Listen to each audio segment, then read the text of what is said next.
The scratching came from 6 feet underground, desperate and rhythmic, like fingernails clawing against wood. Eleanor Whitmore had lived alone on her Wyoming ranch for 4 years, long enough to know every sound the wind made through the barn. Slats, every creak the old house offered up in the night. But this sound was different. This sound was human. And it was coming from beneath a patch of disturbed earth that had no business being disturbed at all.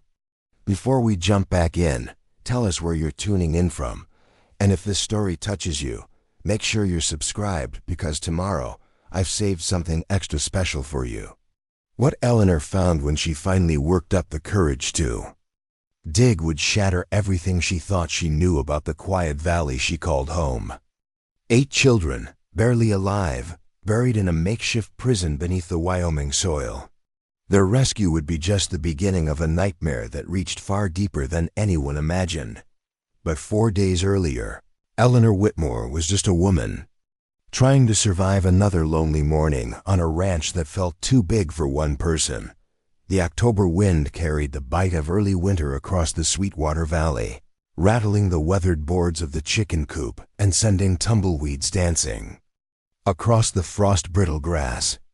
Eleanor Whitmore stood at her kitchen window, hands wrapped around a coffee mug that had gone cold 20 minutes ago, watching the sun struggle through a bank of gray clouds that promised snow before the week was out. At 54, Eleanor carried herself with the resigned posture of someone who had learned to expect disappointment. Her auburn hair, streaked now with silver she no longer bothered to cover, was pulled back in the same practical ponytail she'd worn for the past 4 years. Her clothes were functional, worn denim, flannel shirt, boots that had seen better decades. Everything about her spoke of a woman who had stopped caring about appearances the day they lowered her husband's coffin into the ground. The Whitmore ranch sprawled across 8,000 acres of some of Wyoming's most unforgiving country. Rolling hills dotted with sagebrush stretched toward the distant peaks of the Wind River Range, their snow-capped summits already gleaming white against the pewter sky. It was beautiful in a harsh, indifferent way that matched Eleanor's mood. Most mornings, the kind of beauty that didn't care whether you appreciated it or not. James had bought this place in 1987, back when cattle prices were good and the future seemed as endless as the Wyoming sky. They'd been young then, full of dreams about building something lasting together. The ranch house they'd constructed by hand still stood solid after all these years, log walls chinked with mortar, a wide front porch that faced east toward the sunrise, windows large enough to frame the spectacular views that tourists paid good money to see from hotels in Jackson Hole. But tourists didn't have to live here year-round. They didn't have to watch the isolation slowly eat away at everything soft and hopeful until only the hard stuff remained. Eleanor drained the last of her coffee and set the mug in the sink beside the breakfast dishes she'd been avoiding all morning.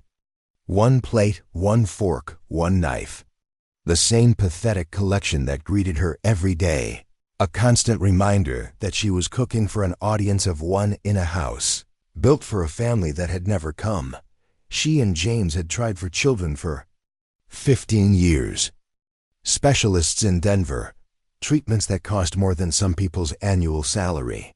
Hopes raised and dashed so many times that eventually they'd stop talking about it altogether. They'd talked about adoption once, during a particularly lonely Christmas, but somehow the paperwork never got filled out. The calls never got made. There was always next year, always another chance, always some reason to wait. Then James had his heart attack while fixing the fence line in the north pasture. Eleanor found him 3 hours later, slumped over the wire he'd been trying to repair, his face peaceful in a way it hadn't been in years. The doctor said he'd died instantly. No pain, no fear, just one moment alive and the next moment gone, like a light switch flipped off. That was 4 years ago, and Eleanor still caught herself setting 2 places at the table sometimes. The routine that had kept her sane in those first terrible months had calcified into something more like ritual now. Every morning at 6:30, she fed the chickens and collected eggs. At 7, She checked the water troughs and made sure the dozen head of cattle she still kept had everything they needed. By 8, she was usually mounted on her horse Dancer, making the rounds of fence lines that stretched across terrain that seemed designed to test both horse and rider. It wasn't much of a life, but it was predictable. And after the chaos of grief, predictability had felt like salvation. This particular morning followed the same script as every other. Eleanor pulled on her coat, grabbed the feed bucket from the mudroom, and stepped out into air that made her lungs ache with its clarity. The chickens greeted her with their usual chorus of complaints and demands, a sound that had become oddly comforting over the years. At least someone was happy to see her, even if it was only because she brought food. The hen house sat about 50 yards from the main house, a small building James had constructed with the same attention to detail he'd brought to everything.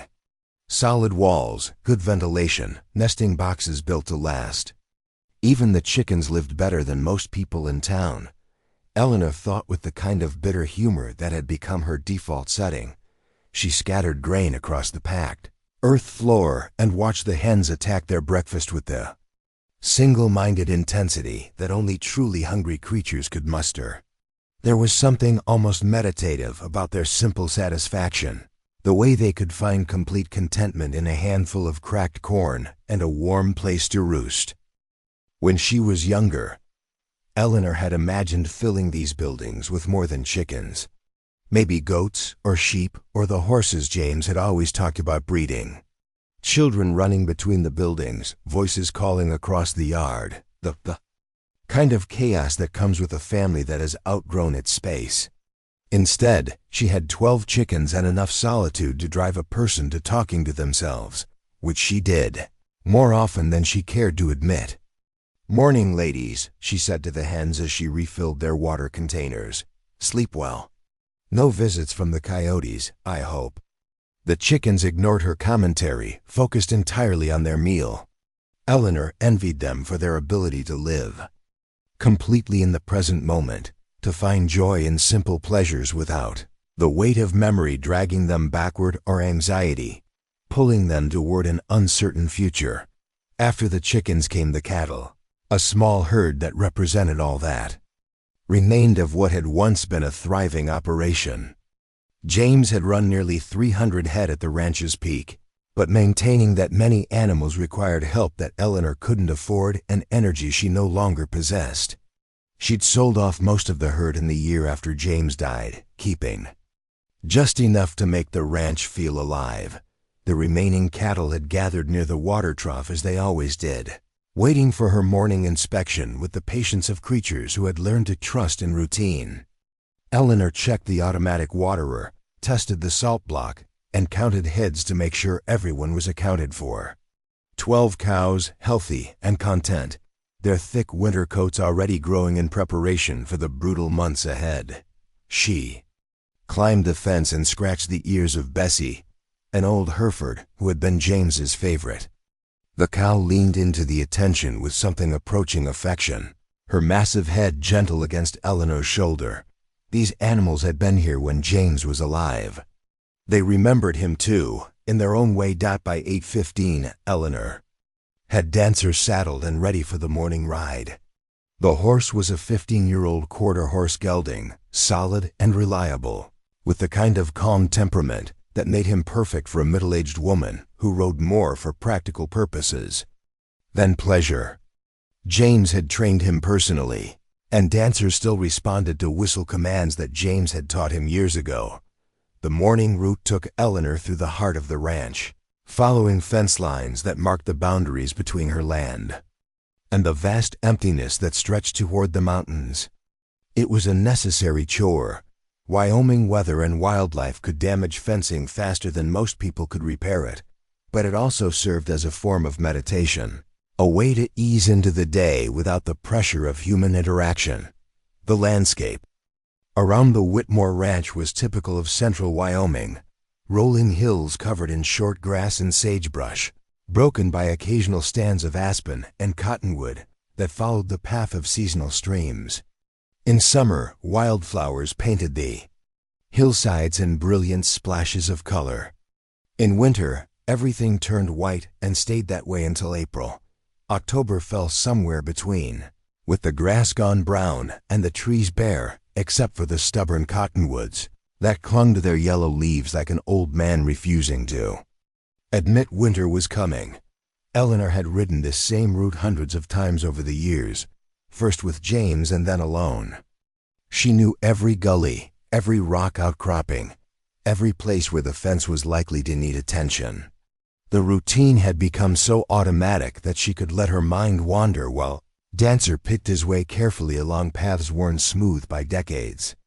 Of use. This morning, her thoughts drifted toward the envelope that had arrived in yesterday's mail, a letter from the county tax assessor informing her that property values in the area had increased again. Higher values meant higher taxes, and higher taxes meant less money for the repairs and improvements that kept her ranch running. Eleanor had been putting off several major expenses for months now. A new roof for the barn, replacement parts for the well pump, upgrades to the electrical system that James had been meaning to tackle before he died. The numbers didn't add up anymore. They hadn't for a while. Eleanor had been avoiding the obvious conclusion, but it was getting harder to ignore. The ranch was too big for one person to manage effectively, too expensive for one income to support. She could probably get a good price for the land. Developers were always sniffing around, looking for scenic properties they could subdivide into ranchettes for wealthy retirees from California and Texas. The thought made her stomach turn. But practicality was beginning to outweigh sentiment. She was so lost in these gloomy calculations that she almost missed the break in the fence line along the eastern boundary. A section of wire had snapped, probably from a deer or elk pushing through during the night. The break wasn't large, maybe 3 feet, but it was enough to let cattle wander onto the neighboring property, which would mean an uncomfortable conversation with Dale Morrison, the rancher who owned the adjacent spread. Eleanor dismounted and examined the damage. The wire could be repaired easily enough with the tools she carried in her saddlebags. She'd need to ride back to the barn for additional wire. As she worked to secure the loose ends temporarily, she noticed something odd about the ground near the fence. The earth here looked disturbed, not by animals, but by something else.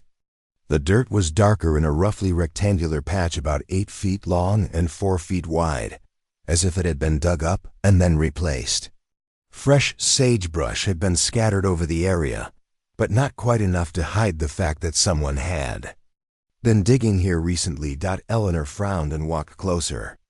This was definitely her land. The fence marked the boundary clearly, but she couldn't think of any reason why anyone would have been digging here.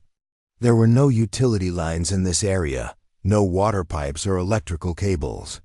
No reason for anyone to disturb the ground at all.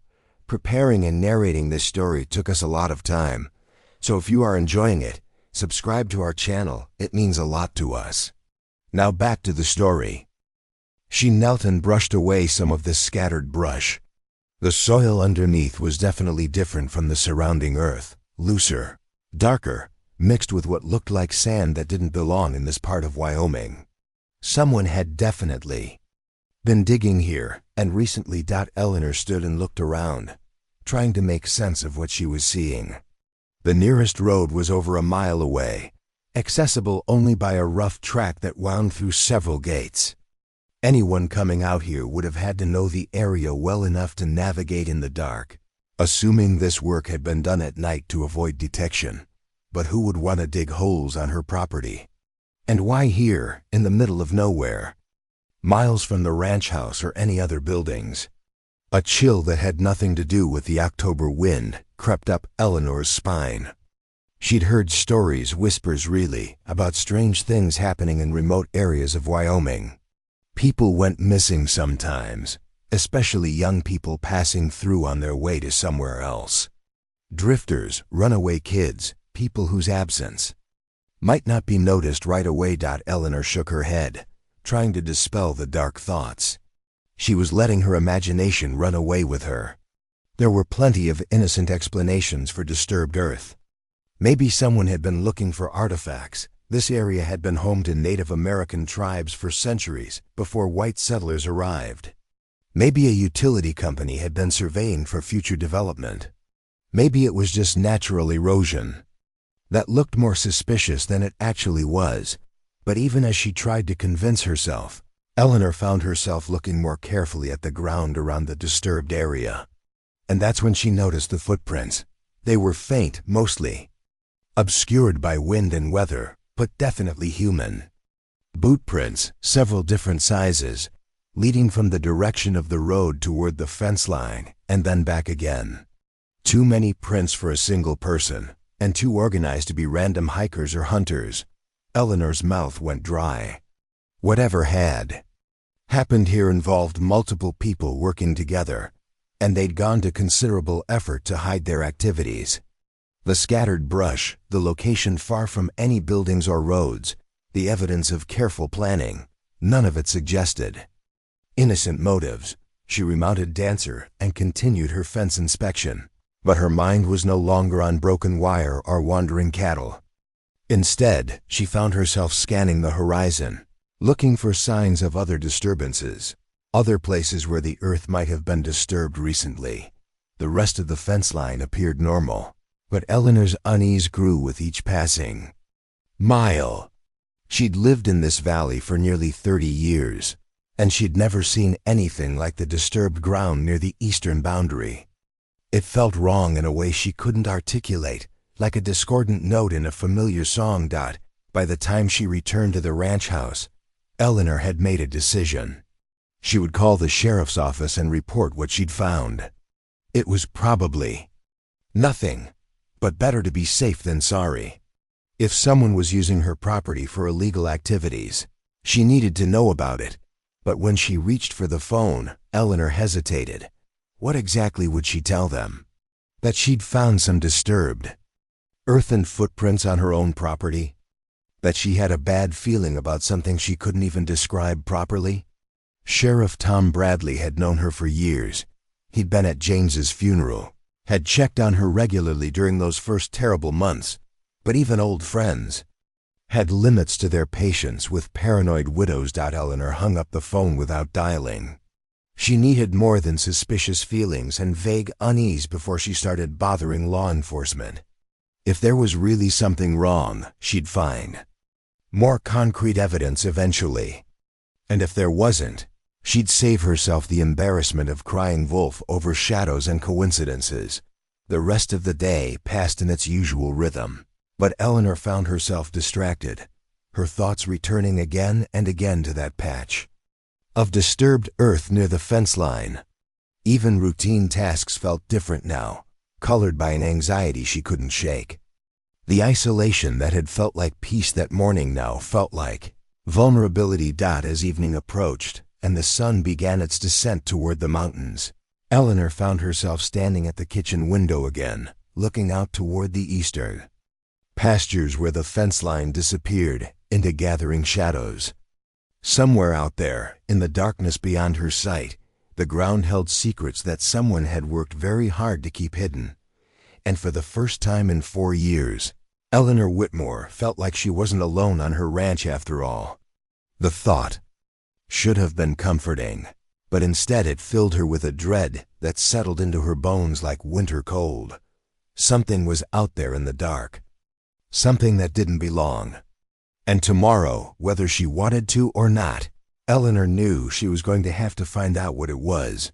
The wind picked up as night fell, rattling the windows and setting the old house to creaking in ways that had never bothered her before. Eleanor double-checked the locks on all the doors and windows, a precaution she hadn't taken since the weeks immediately following James's death, when every sound had seemed like a potential threat. But this was different from the grieving widows paranoia she'd experienced then. This felt real, immediate, like standing too close to the edge of a cliff without knowing how far down the drop might be. Eleanor made herself a simple dinner and tried to focus on the book she'd been reading. But the words blurred together meaninglessly. Her mind kept drifting back to those footprints in the dirt, to the careful way someone had tried to disguise their digging. to the nagging certainty that whatever had happened on her land was far from over. Outside, the Wyoming wind howled across the empty landscape, carrying with it the promise of winter and the whisper of secrets buried in the dark earth. Tomorrow would bring answers, whether Eleanor wanted them or not. And deep in her heart, beneath the layers of grief and loneliness that had defined her life for the past 4 years, something stirred that felt almost like purpose. For better or worse, Eleanor Whitmore was about to discover that her quiet life of routine and solitude was over. The question now was whether she had the courage to face whatever truths lay buried in the soil of her own land. The scratching sounds that would change everything were still 2 days away, but the stage was already set. In the darkness beyond her windows, 8 young lives hung in the balance, their fate about to intersect with that of a broken woman who had forgotten what it felt like to be needed. Eleanor didn't know it yet, but she was about to become the most important person in the world to 8 children who'd given up hope of ever seeing daylight again. Eleanor woke before dawn to the sound of rain drumming against her bedroom window. The October storm she'd been expecting had arrived during the night, bringing with it the kind of steady downpour that could turn Wyoming's dirt roads into impassable mud within hours. She lay in bed listening to the water cascade from clogged gutters, knowing that her planned ride to examine the disturbed earth would have to wait, but waiting felt impossible. The mystery of those footprints and that carefully concealed digging had invaded her dreams, filling her sleep with images of shadowy figures moving across her land in the darkness. She'd awakened 3 times during the night, each time with the unsettling sensation that she was being watched through her bedroom window. By 6 a.m., Eleanor gave up on sleep entirely. She made coffee in the pre-dawn darkness and stood at her kitchen window, watching sheets of rain sweep across the valley. The storm had transformed the familiar landscape into something alien and foreboding. What had been rolling hills and open pastures yesterday were now hidden behind veils of gray moisture, and the mountains had disappeared entirely behind low-hanging clouds. The rain continued throughout the morning, forcing Eleanor to confine her activities to the barn and outbuildings. She spent hours organizing tools and supplies that didn't need organizing, feeding animals that weren't particularly hungry, and finding excuses to stay busy while her mind churned through increasingly dark possibilities about what she'd discovered. Near the fence line. It wasn't until early afternoon that the storm finally began to weaken, the steady downpour giving way to intermittent showers that promised clear skies by evening. Eleanor watched from the barn doorway as patches of blue appeared between the racing clouds, and felt an overwhelming urge to saddle Dancer immediately and ride out to investigate the disturbed ground. But another part of her, the cautious part, that had learned hard lessons about Wyoming weather, urged patience.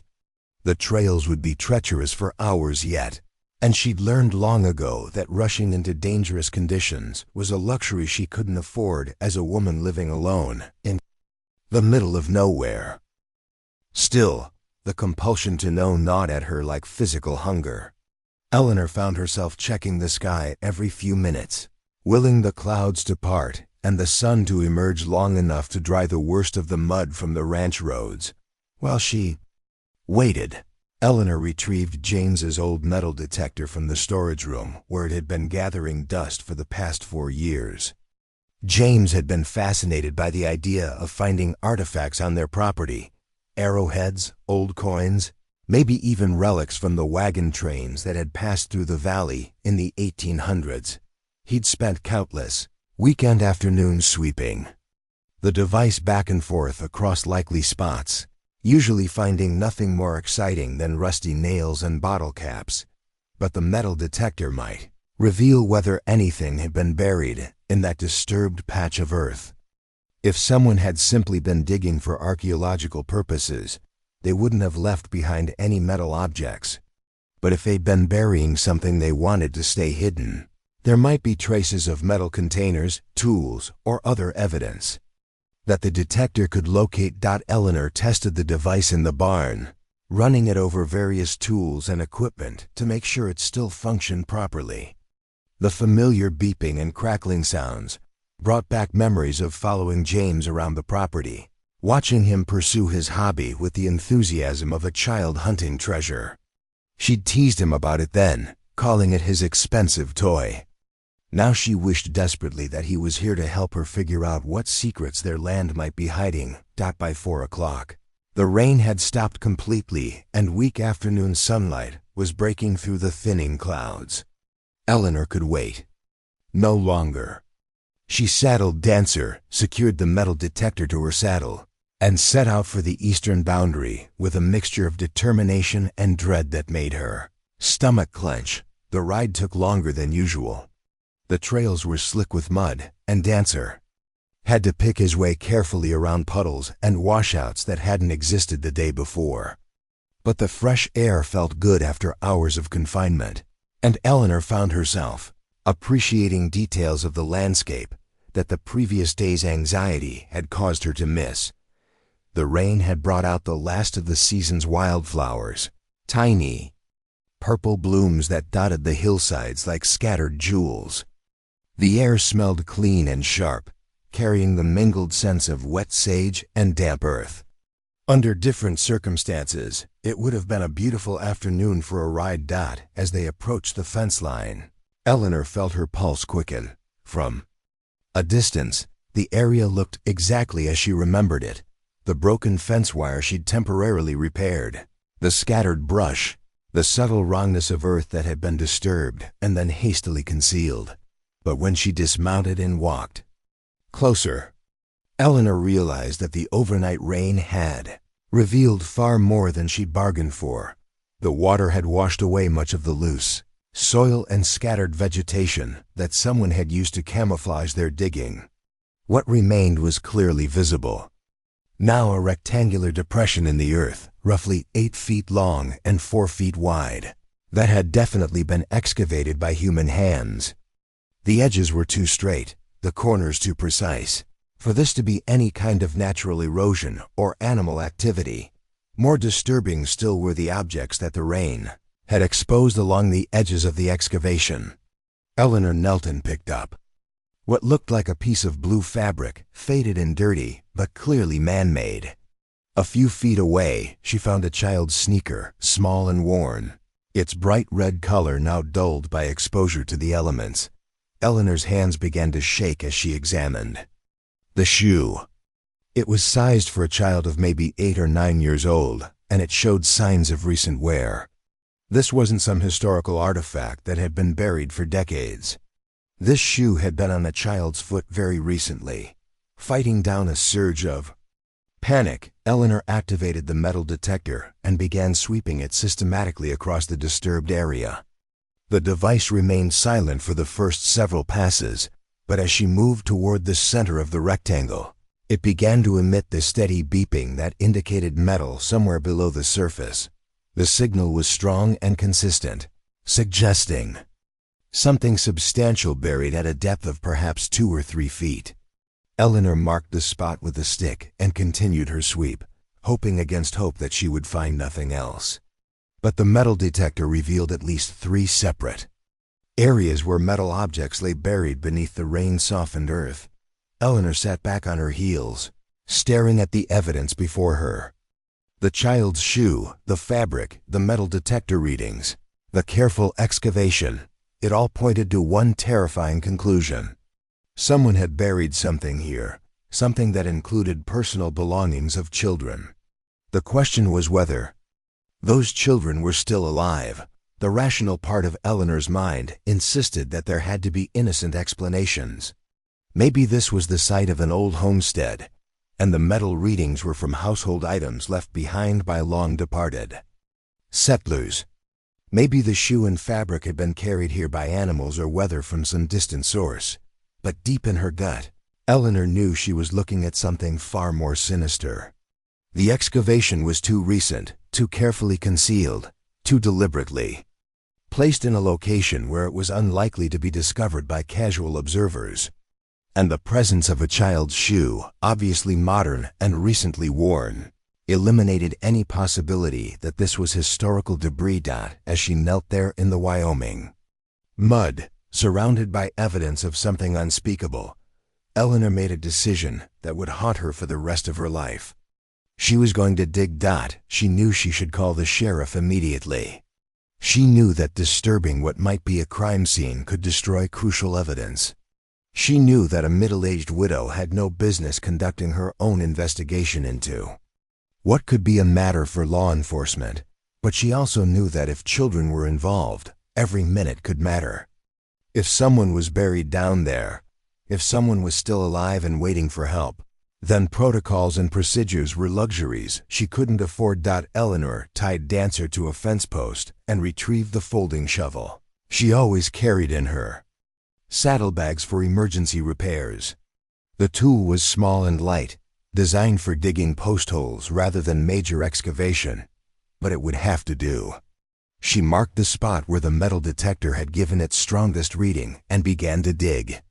Rain-softened earth came away easily at first, but as Eleanor dug deeper, the soil became more compact and difficult to move. Her shoulders began to ache, and her hands developed blisters despite the work gloves she wore. But she continued methodically, driven by a growing sense of urgency that she couldn't explain or ignore. At a depth of about 18 inches, the shovel struck something that wasn't earth or rock. Eleanor knelt and brushed away the loose soil with her hands, revealing what looked like a piece of plywood painted dark brown to blend with the surrounding dirt. As she cleared more earth away, she realized she was looking at some kind of cover, or lid, roughly 4 feet square, that had been carefully fitted into the excavation. Eleanor's heart began to race as she uncovered more of the wooden barrier. There were hinges along one edge, and what looked like a simple latch mechanism on the opposite side. This wasn't just a grave marker or buried cache of belongings. This was a deliberate construction, designed to provide access to whatever lay beneath. As she worked to clear the last of the earth from around the edges of the wooden cover, Eleanor became aware of a sound that made her blood freeze. It was faint, almost masked by the wind rustling through the sagebrush, but unmistakably human. A rhythmic tapping, coming from somewhere below the wooden barrier. Eleanor stopped digging and pressed her ear to the plywood cover. The tapping came again, 3 deliberate strikes followed by a pause, then 3 more strikes. Someone was down there, someone alive, someone trying to signal for help. "Hello," Eleanor called out, her voice cracking with emotion. "Can you hear me? I'm going to get you out of there." The tapping stopped for a moment, then resumed with increased urgency. More patterns now, longer sequences that suggested multiple people trying to communicate. Eleanor fumbled with the latch mechanism, her hands shaking so badly she could barely manipulate the simple hardware. The latch finally gave way with a rusty squeal, and Eleanor lifted the wooden cover. What she saw in the space beneath would be burned into her memory forever. 8 children, ranging in age from perhaps 6 to 14, were crammed into an underground chamber barely large enough to hold them all. They were filthy, emaciated, their clothes torn and stained beyond recognition. Their eyes, enormous and gaunt faces, stared up at her with a mixture of hope and terror that spoke of unimaginable suffering. The chamber itself was a crude but effective prison, lined with plywood and reinforced with metal supports. Plastic bottles that had once contained water lay empty around the children, along with food wrappers and other debris that told the story of captivity stretched beyond the limits of survival. Eleanor's first coherent thought was that she was looking at dead children, that she'd arrived too late to save anyone. But then one of them moved, a girl of perhaps 10 who raised her hand weakly in what might have been a greeting or a plea for help. "It's okay," Eleanor whispered, her voice thick with tears. She hadn't realized she was crying. "You're safe now. I'm going to get you out of there." But even as she spoke the words, Eleanor realized the magnitude of the challenge facing her. 8 severely weakened children, trapped in an underground prison miles from the nearest medical help, on a ranch where she was the only adult for dozens of miles in any direction. How had they gotten here? Who had done this to them? And perhaps most urgently, were the people responsible still somewhere nearby? Eleanor looked around quickly, scanning the horizon for any signs of approaching vehicles or people on foot. The landscape appeared empty, but she knew that appearances could be deceiving in a country this vast and sparsely populated. If someone had gone to the trouble of building this underground prison and stocking it with victims, they might well be monitoring it regularly. The oldest of the children, a boy who looked to be about 14 despite his obvious malnourishment, struggled to sit up and speak. His voice was barely a whisper, hoarse from dehydration and disuse. "Water," he managed to croak. "Please, water." Eleanor's paralysis broke. Whatever the larger implications of this discovery, whatever dangers might be lurking in the surrounding country, these children needed immediate help. She ran to Dancer and retrieved the water bottle from her saddlebags, returning to kneel beside the opening of the underground chamber. "Easy," she said as she helped the oldest boy take small sips. "Not too much at first. You'll make yourself sick." One by one, Eleanor helped each of the children drink. Their gratitude was heartbreaking, the way they whispered thank you. Between sips, the way their eyes followed her every movement as if she might disappear at any moment. How long had they been down there? How long since they'd seen sunlight or felt rain on their faces? As Eleanor worked to provide immediate comfort to the children, her mind raced through the practical challenges ahead. The children were too weak to climb out of the chamber on their own, and most were too large for her to lift individually. She would need rope or a ladder or some other way to extract them safely from their underground prison. More pressing still was the question of transportation.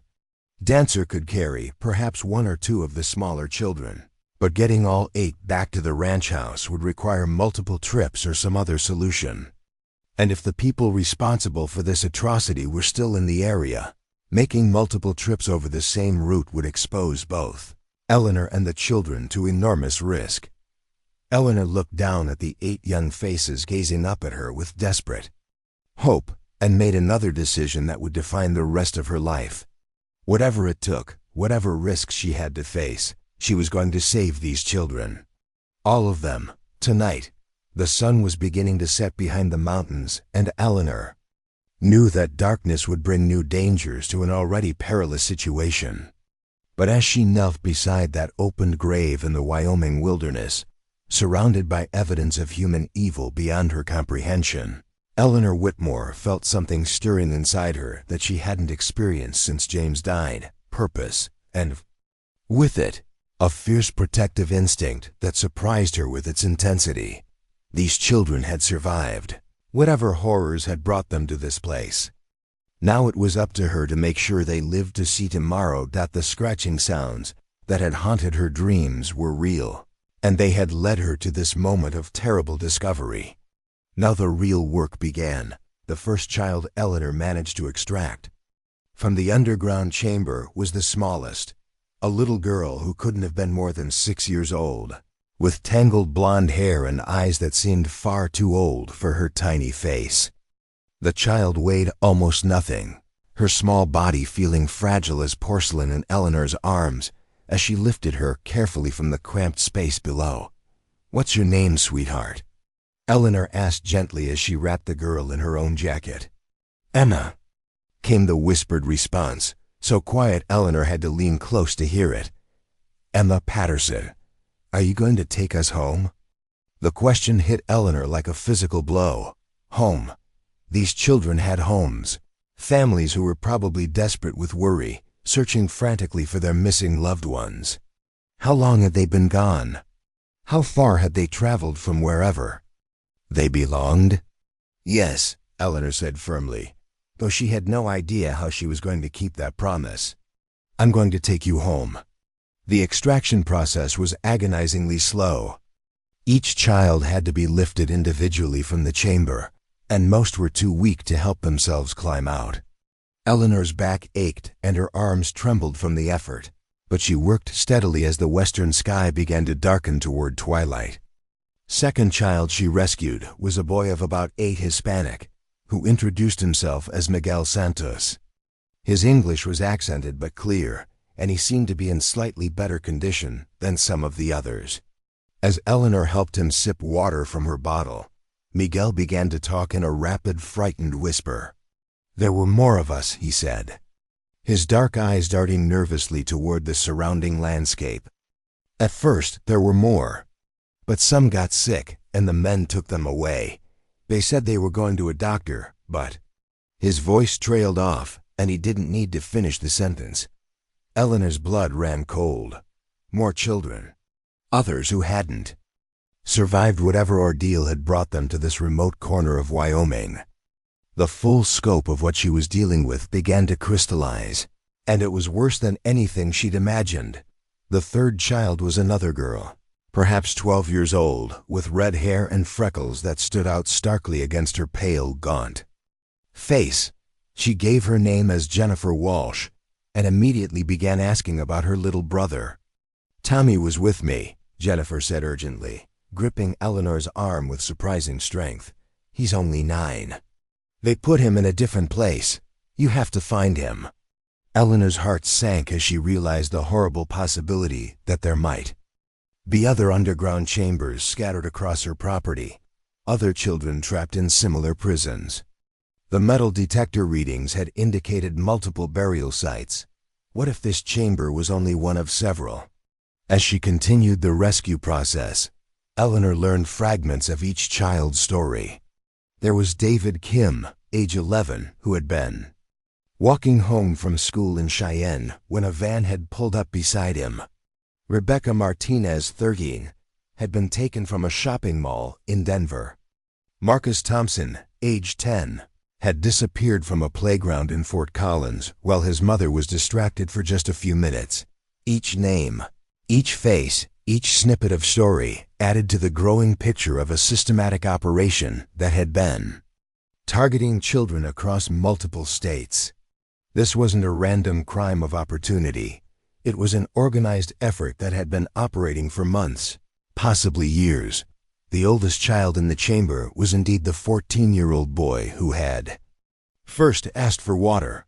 His name was Kevin Bradley, and as the strongest of the group, he had been trying to take care of the younger children during their captivity. His account of their ordeal was the most detailed and the most disturbing. "They kept us in a barn first," Kevin explained as Eleanor helped him out of the chamber. "Somewhere with animals because we could hear cows and chickens, but it was cold and some of the little kids got sick. Then they brought us here in the middle of the night." "How long ago was that?" Eleanor asked, Kevin's brow furrowed as he tried to remember. "Maybe a week? It's hard to tell when you can't see the sun. They gave us some food and water the first couple days, but then they stopped coming, we thought." He swallowed hard. "We thought they were going to let us die." Eleanor felt a rage building inside her, unlike anything she'd experienced since James's death. The calculated cruelty of leaving children to starve in an underground tomb was beyond her comprehension. What kind of monsters were capable of such deliberate torture? But there was no time to dwell on anger. As the last traces of daylight faded from the western sky, Eleanor faced the immediate challenge of getting 8 traumatized, weakened children safely back to her ranch house. The distance was manageable, less than 2 miles, but the terrain was rough, and she couldn't risk having the children walking in the dark over ground that could easily cause falls or injuries. Eleanor made a quick inventory of her resources. Dancer could carry 2 of the smallest children if she led him on foot. She had a small emergency flashlight in her saddlebags, but its batteries were old and the beam was already growing dim. The children had no warm clothing, and the October night was promising to be bitterly cold. Most concerning of all was the possibility that whoever had built this underground prison might return to check on their victims. Eleanor had no way of knowing how often the site was visited, but she couldn't afford to assume that she and the children were safe, just because the area appeared deserted. As she helped the 8th and final child, a 7-year-old girl named Sofia Rodriguez, out of the chamber. Eleanor made a decision that would test every survival skill she'd learned during 30 years of ranch life. They were going to travel back to the house in groups, with the strongest children helping to support the weakest, while she made multiple trips with Dancer to transport those who couldn't walk the distance. "Listen to me carefully," Eleanor told the assembled group, who huddled together in the gathering darkness like refugees from a war zone. "We're going to go to my house where there's food and warm beds and a telephone. But we have to be very quiet, and we have to stay together. Can you do that?" 8 heads nodded in unison, their faces solemn with the kind of premature seriousness that comes from experiencing horrors no child should ever know. Eleanor organized the group with military precision. Kevin, as the oldest and strongest, would help support Emma and Sophia, the 2 smallest girls. Miguel and Jennifer would walk together, with Rebecca and David forming a 3rd pair. Eleanor would lead Dancer with Marcus riding, while carrying her flashlight to guide the group. The journey back to the ranch house became an epic of endurance that stretched the limits of what both Eleanor and the children could accomplish. The rough terrain that Eleanor normally traversed without thought became a series of potentially deadly obstacles when navigated by malnourished children in near-total darkness. They had to stop frequently to rest, and twice Eleanor had to carry children who simply couldn't take another step. Her back screamed in protest, and her legs trembled with fatigue. But the knowledge that lives depended on her strength kept her moving forward. During one rest stop, about halfway to the house, Jennifer suddenly grabbed Eleanor's arm and pointed toward a distant ridgeline. "Lights," she whispered urgently. "There are lights over there." Eleanor followed the girl's gaze and felt her stomach drop. Vehicle headlights were indeed moving along a dirt road that led toward the general area where they'd found the underground chamber. Someone was coming to check on the prison, possibly to bring food, or to move the children to another location, or for reasons Eleanor didn't want to contemplate. "Everyone down," Eleanor hissed, and the group immediately dropped to the ground among the sagebrush. Eleanor's mind raced as she watched the lights disappear and reappear behind hills and ridges, trying to calculate how much time they had before the vehicle reached the excavation site. The lights were still perhaps 2 miles away, but they were moving steadily in the direction of the chamber. When the people in that vehicle discovered that their underground prison was empty, they would immediately begin searching the surrounding area.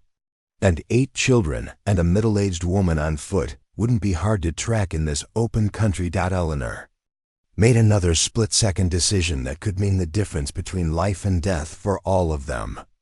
Instead of continuing toward the ranch house, she would lead the group to a rock outcropping about half a mile to the north, where they could hide until the immediate danger passed.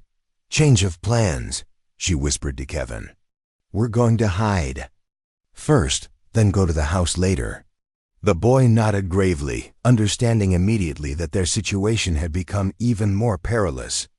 He helped Eleanor gather the other children and explain the new plan in whispers that barely carried over the wind. The rock formation Eleanor had chosen was a natural fortress of weathered granite that rose about 30 feet above the surrounding grassland. James had brought her here years ago to show her the ancient petroglyphs carved into the stone by Native American tribes centuries earlier. Tonight, those same rocks would provide shelter for a different group of vulnerable people, seeking protection from human predators. The climb to the hiding spot was treacherous in the darkness, with loose rocks and steep angles that challenged even Eleanor's familiarity with the terrain. But the children followed her guidance with remarkable courage, helping each other over difficult passages and maintaining absolute silence, despite their exhaustion and fear from their position among the rocks. Eleanor and the children had a clear view of the area where the underground chamber was located. They watched as 2 sets of headlights converged on the site, and dark figures emerged from vehicles to examine the excavation. Even at a distance of over a mile, Eleanor could see flashlight beams dancing around the open chamber, and she imagined the fury and alarm of the people who had discovered their carefully planned crime scene destroyed. The lights moved in expanding circles as the searchers began looking for tracks and other signs of where their victims might have gone. Eleanor counted at least 4 separate flashlights, suggesting a minimum of 4 people involved in the search. The beams moved methodically across the landscape, following logical escape routes and checking hiding places with the efficiency of people experienced in hunting other humans. "They're looking for us," Kevin whispered, his young voice tight with fear. "Yes," Eleanor replied quietly, "but they're not going to find us. We're safe here." She hoped she sounded more confident than she felt. The rock formation provided excellent concealment, but if the searchers decided to expand their perimeter far enough, they would eventually reach this hiding spot. And Eleanor had no weapons other than a small knife she used for ranch work. Nothing that would be effective against multiple armed adults. As they watched, one of the search teams began moving in their general direction, flashlight beams sweeping back and forth across the ground in a pattern that would inevitably lead them toward the rocks. Eleanor's heart pounded as she realized that discovery was becoming increasingly likely. But then, just as the searchers seemed to be closing in, something unexpected happened. A new set of headlights appeared on the horizon, approaching rapidly from the direction of the main highway. The search teams immediately abandoned their systematic sweep and retreated toward their vehicles, clearly unwilling to be seen by whatever newcomer was approaching. Eleanor watched in amazement as all 4 flashlights disappeared. Engines started up, and the 2 vehicles that had been searching for them drove quickly away into the night.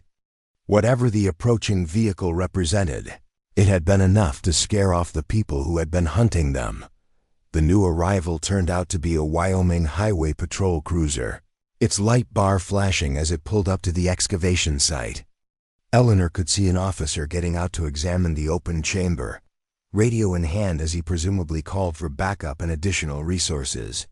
"Someone called the police," Rebecca said wonderingly. "Someone knew to look for us."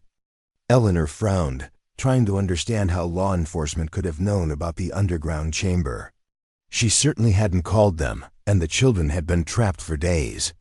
Had someone else discovered evidence of the crime? Had the perpetrators made a mistake that led to their detection?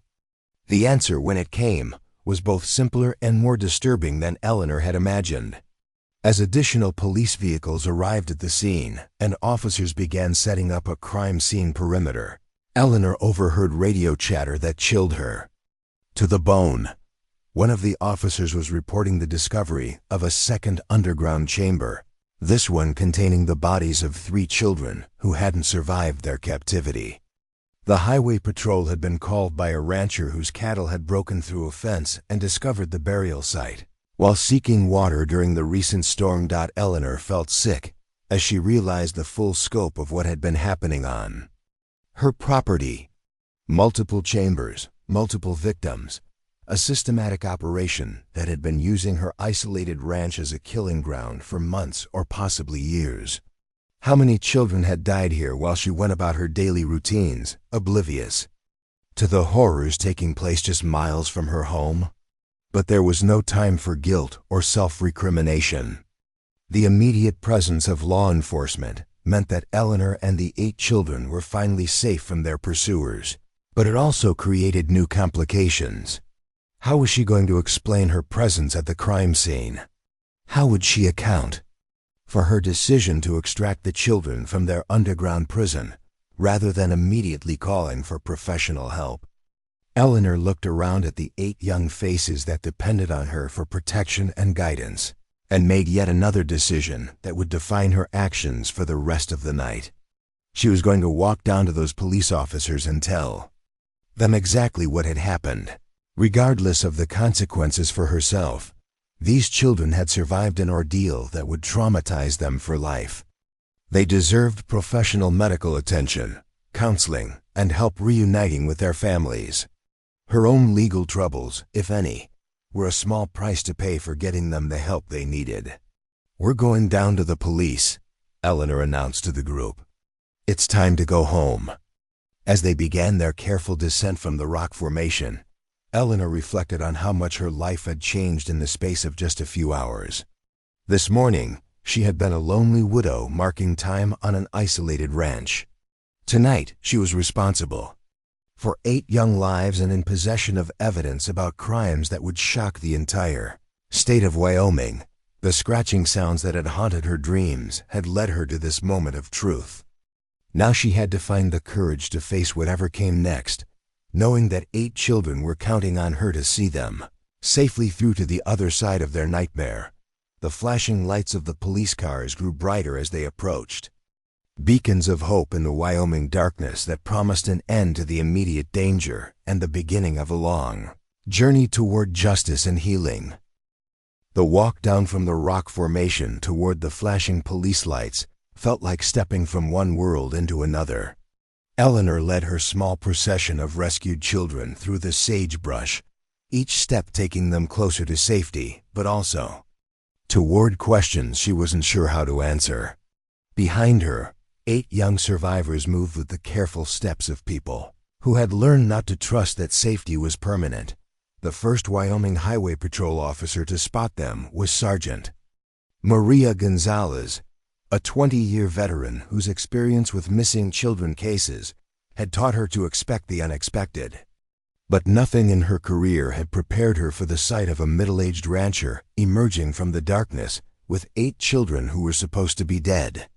"Ma'am, I need you to stop right there and identify yourself," Sergeant Gonzalez called out, her hand instinctively moving toward her weapon before she registered that the approaching group consisted mainly of children. "My name is Eleanor Whitmore," Eleanor replied, raising her hands to show she wasn't armed. "This is my ranch, and these children were buried in an underground chamber about a mile from here. They need medical attention immediately."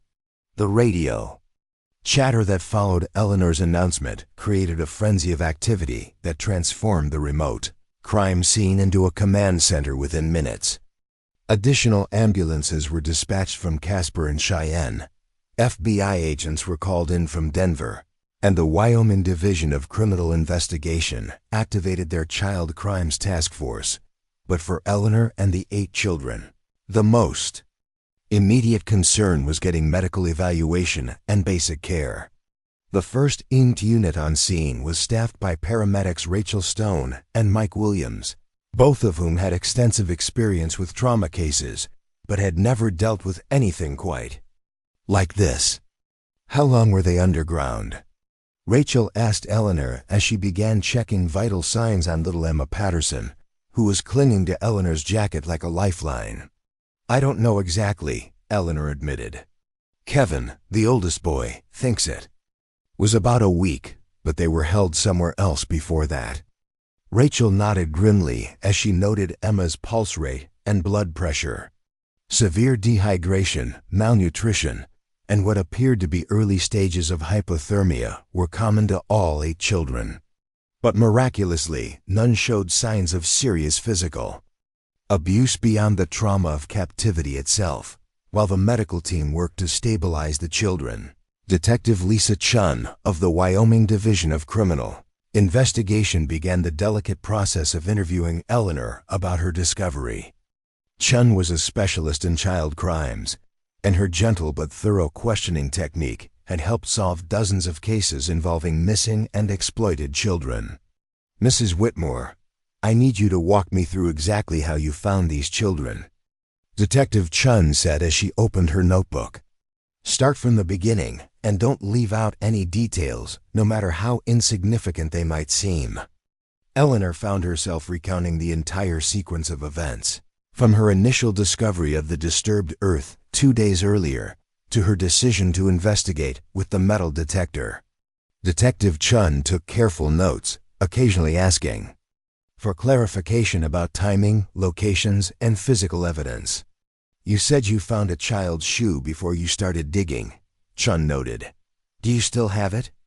Eleanor realized with a start that she'd left the red sneaker at the excavation site when she'd focused entirely on rescuing the children.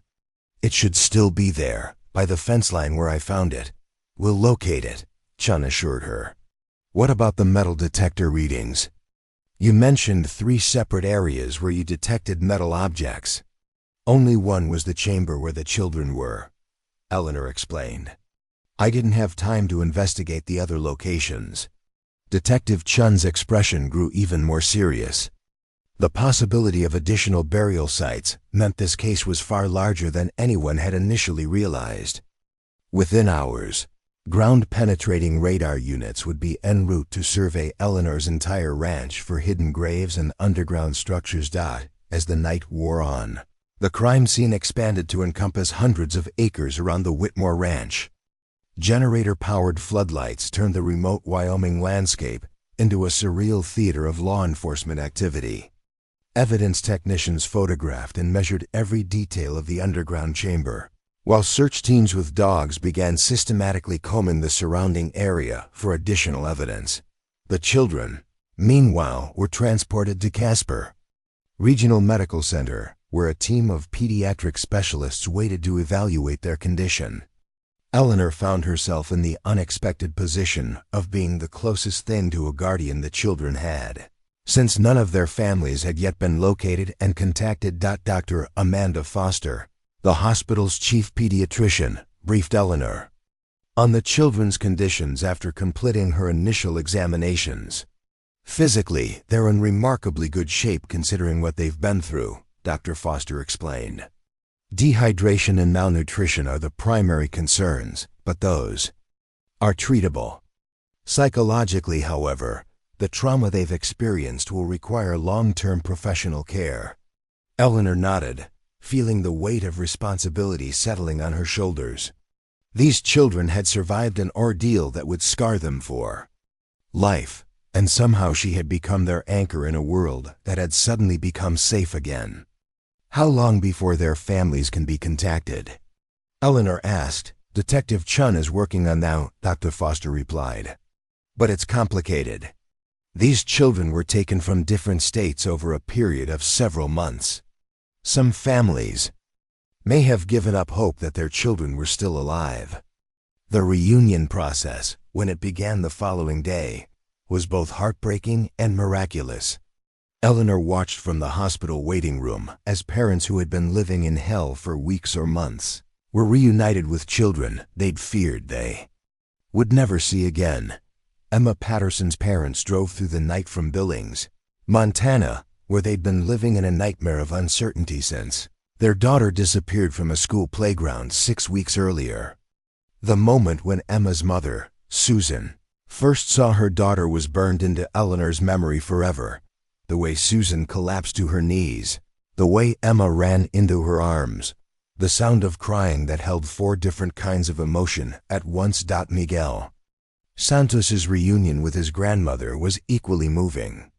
The boy's parents had been killed in a car accident years earlier, and his grandmother, Rosa, had been his sole guardian when he disappeared. Rosa spoke primarily Spanish, but grief and joy needed no translation as she held her grandson and whispered prayers of gratitude. But not all the reunions were simple. Jennifer Walsh's parents were in the middle of a bitter divorce when she was taken, and each had accused the other of hiding their daughter. The trauma of Jennifer's disappearance had actually intensified their conflict, and now they had to find a way to cooperate in helping their daughter heal. David, Kim's family faced different challenges. His parents, recent immigrants from South Korea, spoke limited English and were overwhelmed by the complexity of the American legal system. They needed translators and cultural liaisons to understand what had happened to their son and what resources were available to help him recover. As Eleanor watched these reunions unfold, she began to understand that her role in the children's lives was far from over.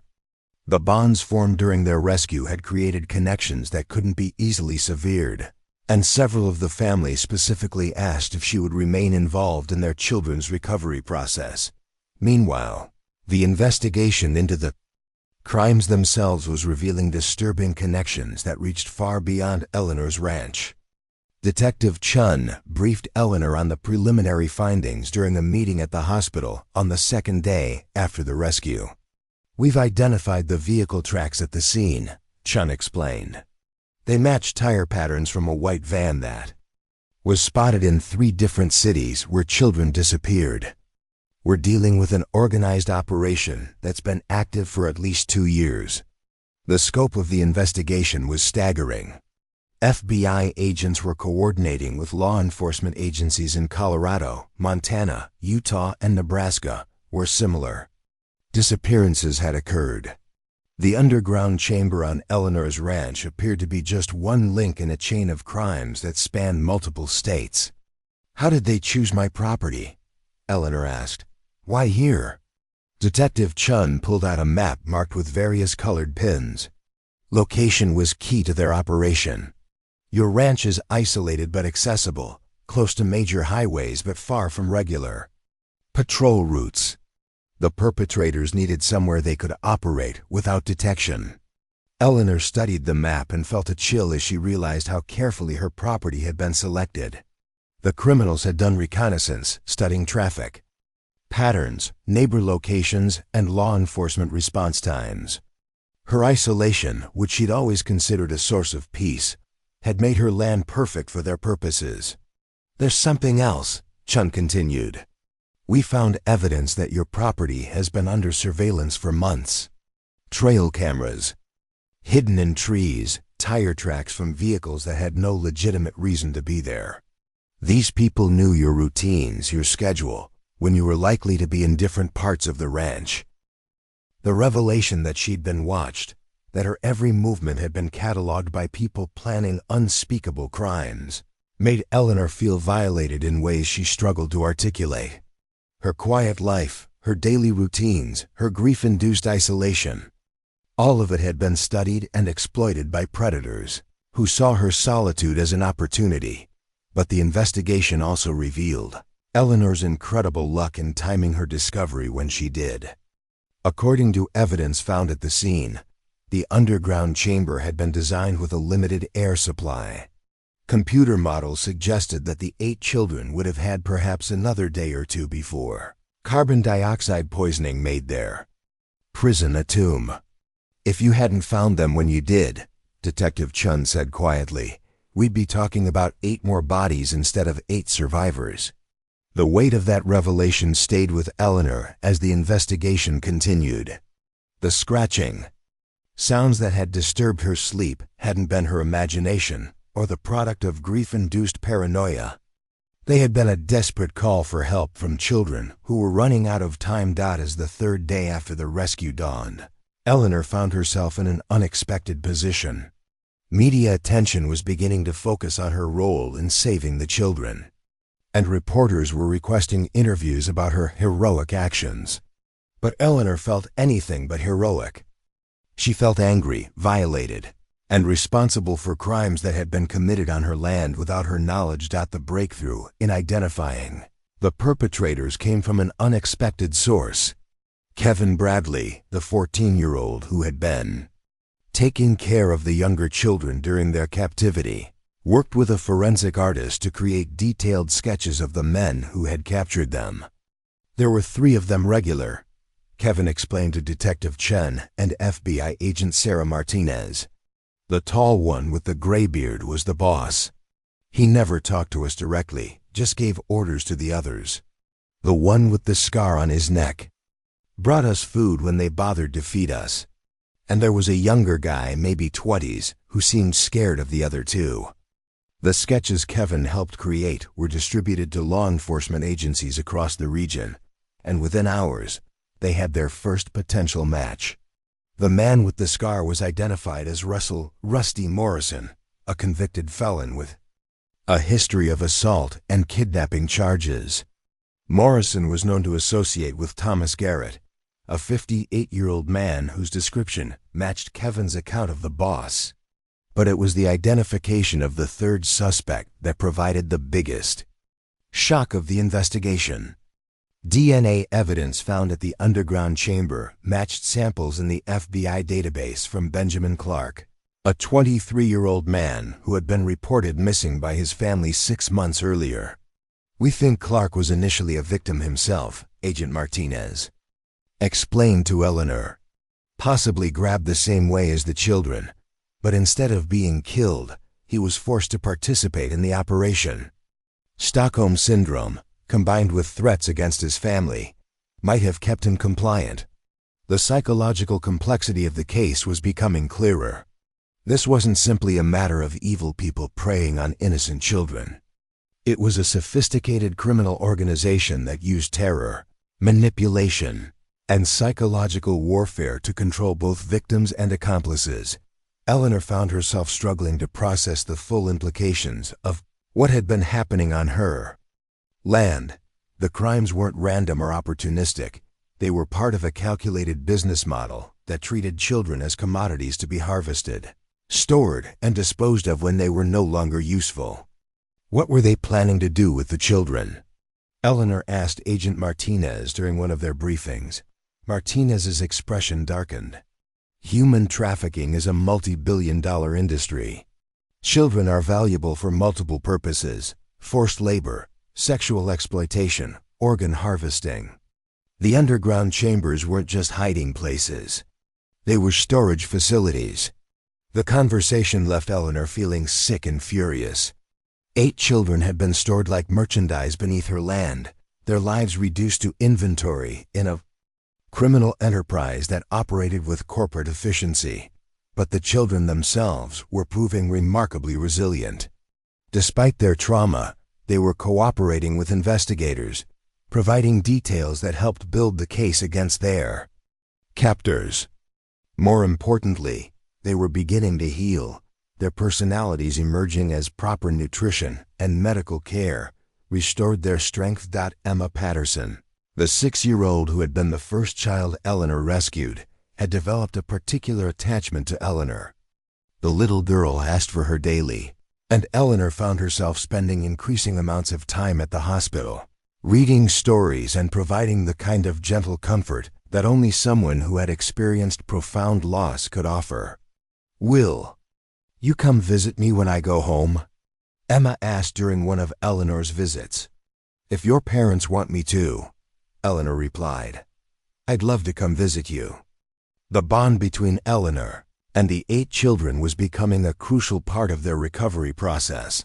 Dr. Foster explained that Eleanor represented safety and hope to the children in ways that even their own families couldn't replicate. "You saved their lives," Dr. Foster told Eleanor. "In their minds, you're the person who proved that rescue was possible, that adults could be trusted to help instead of hurt. That's going to be important as they work through their trauma." As the investigation entered its second week, Eleanor realized that her life had been permanently altered by the events of that October night.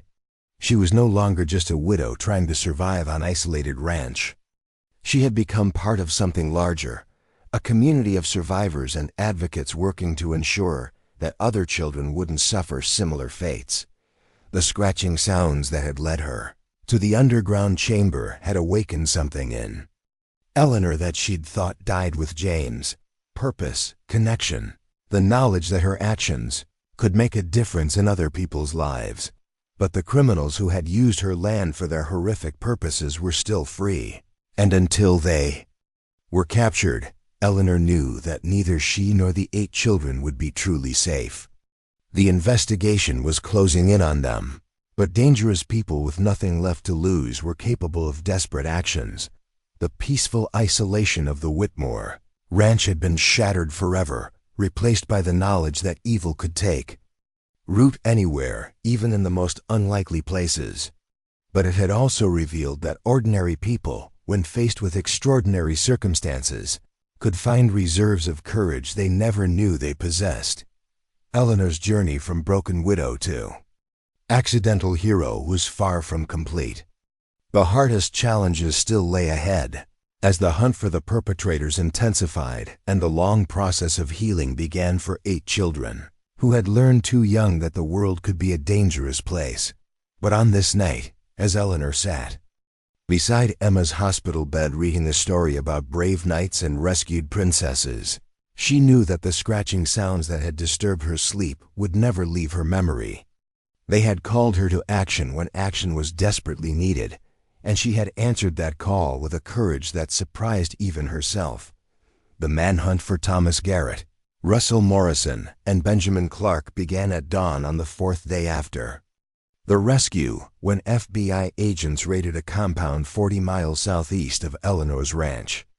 The property, an abandoned mining operation hidden in a canyon that couldn't be seen from any public road, had been identified through cell phone records and surveillance. Footage from gas stations along Highway 287. Eleanor watched the raid unfold.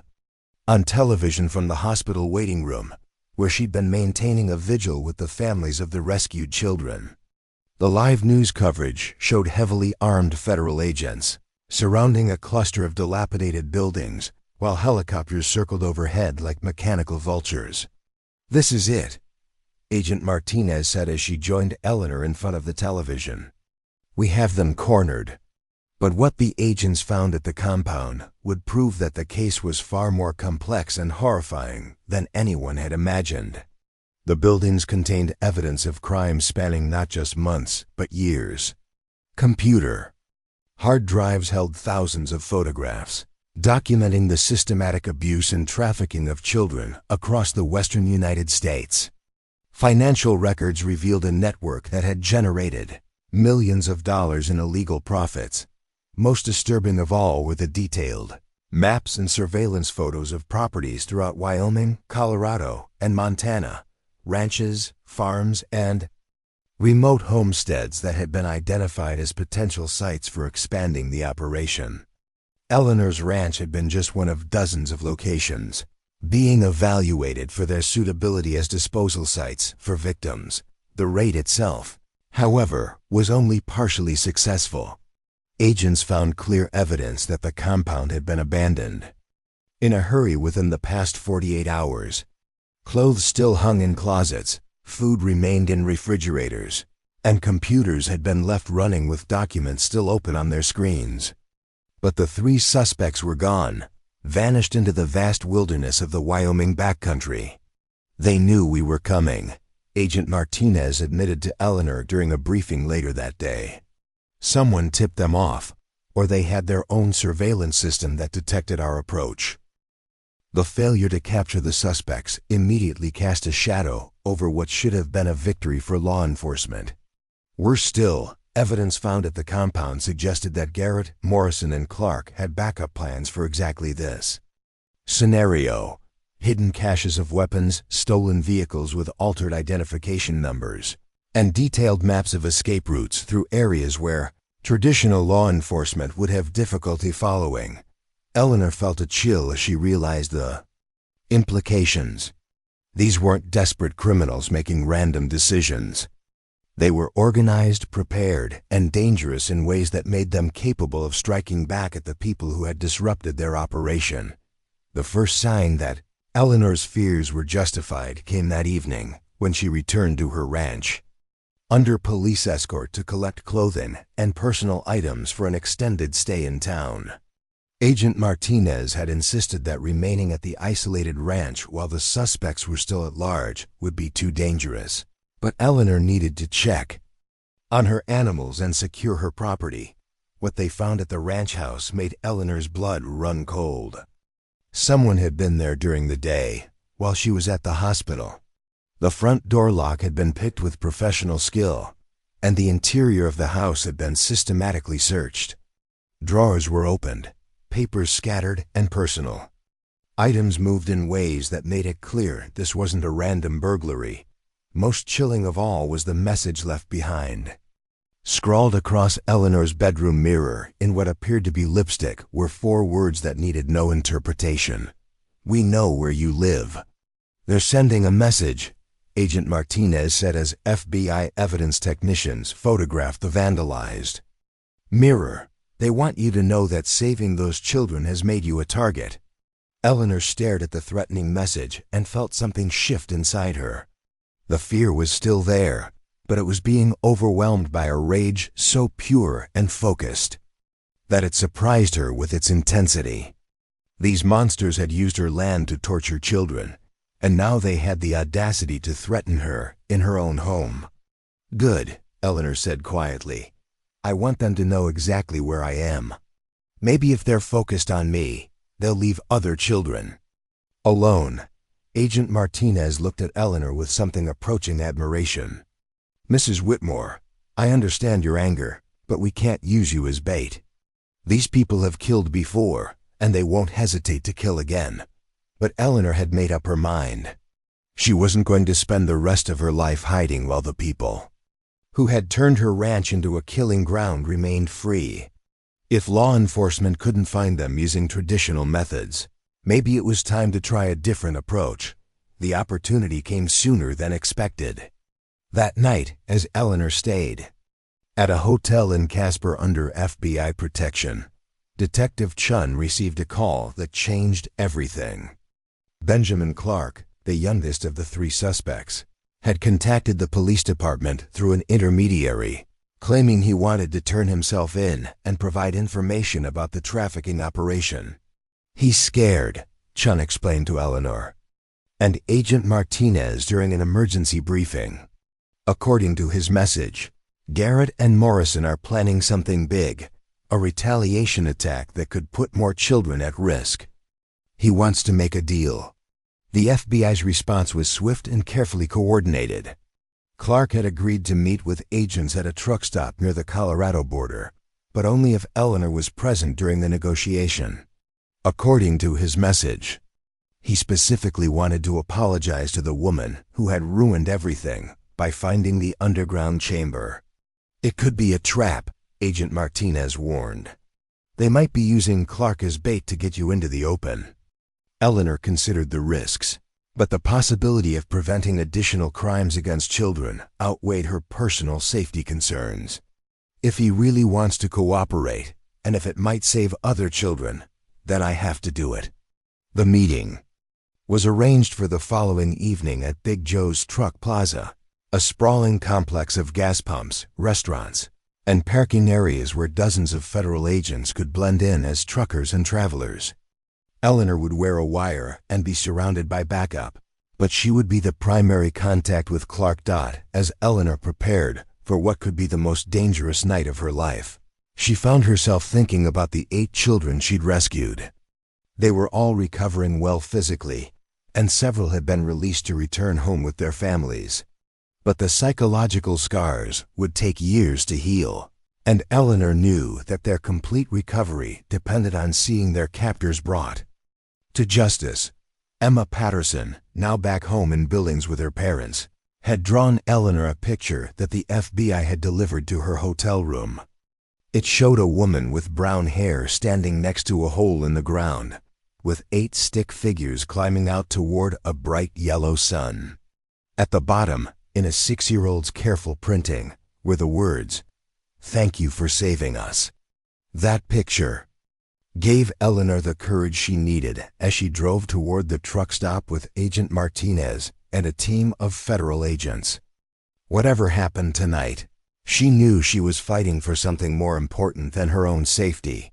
Big Joe's Truck Plaza at 9 p.m. was a universe unto itself, filled with the constant rumble of diesel engines, the hiss of air brakes, and the conversations of drivers heading to destinations across the continent.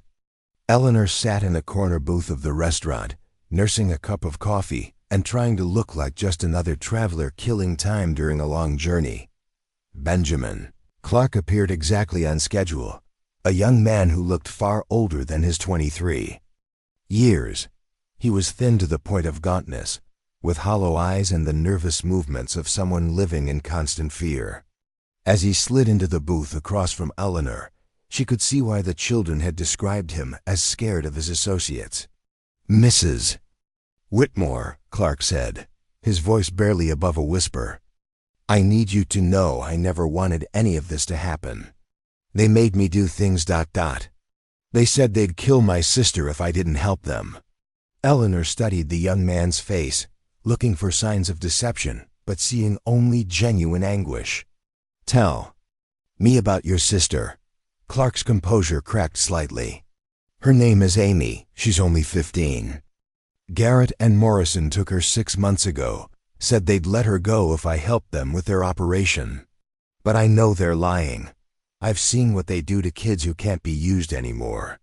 The revelation that Clark's cooperation had been coerced through threats to his own family member, added another layer of complexity to an already intricate case.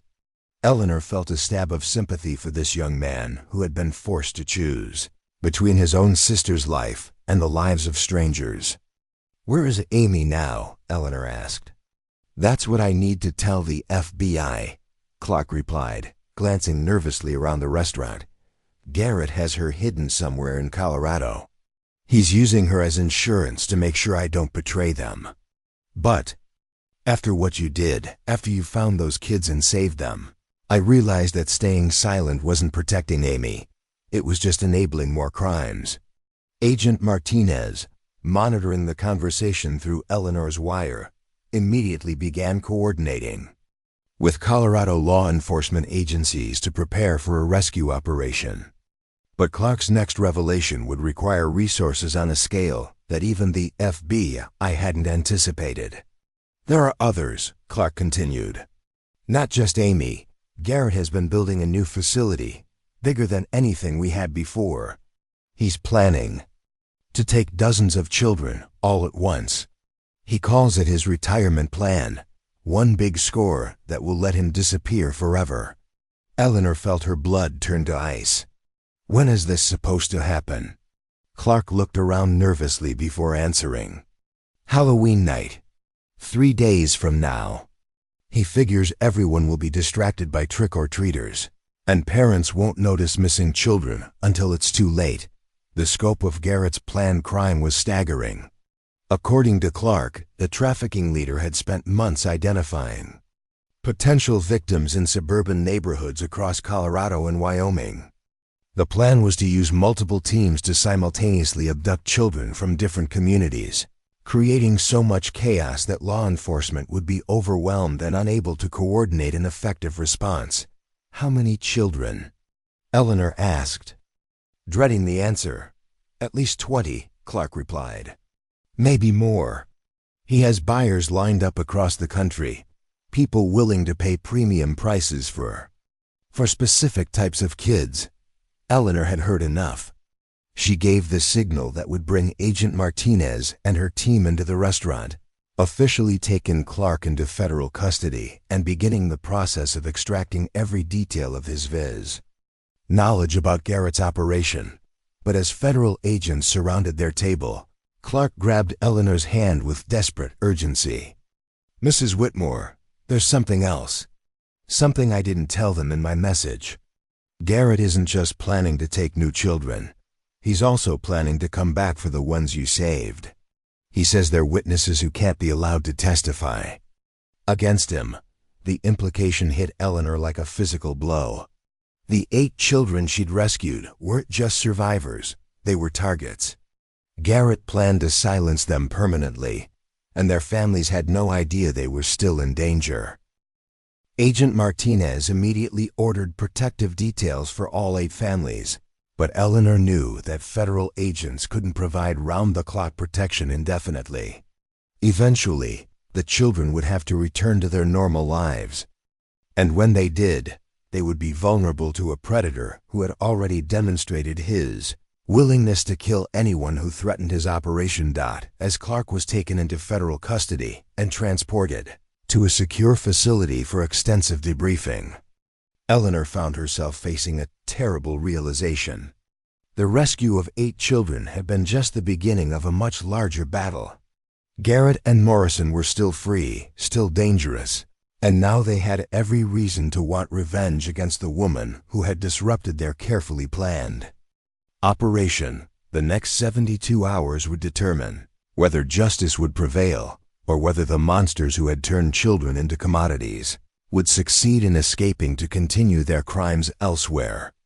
Eleanor knew that she was no longer just a witness to these events. She was a target, a potential victim, and quite possibly the key to stopping a crime that could destroy dozens of families. The Halloween deadline gave law enforcement little time to prepare, but it also represented an opportunity. If they could anticipate Garrett's moves, if Clark's information proved accurate, they might be able to turn the trafficker's own plan against him. Eleanor returned to her hotel room that night, knowing that she wouldn't be sleeping. Somewhere In the Colorado wilderness, a 15-year-old girl named Amy Clark was being held hostage by monsters who traded in human suffering. And somewhere else, Thomas Garrett was finalizing plans for a crime that would traumatize entire communities and destroy the lives of dozens of innocent children. The scratching sounds that had started this nightmare had led Eleanor to save 8 children from an underground tomb. Now those same children were in danger again, and it was up to her to help ensure that their rescue wouldn't be temporary. The battle between good and evil that had begun with a widow's investigation of disturbed Earth was about to reach its climax. And Eleanor Whitmore found herself at the center of a confrontation that would determine the fate of children she'd never met and family she'd never known.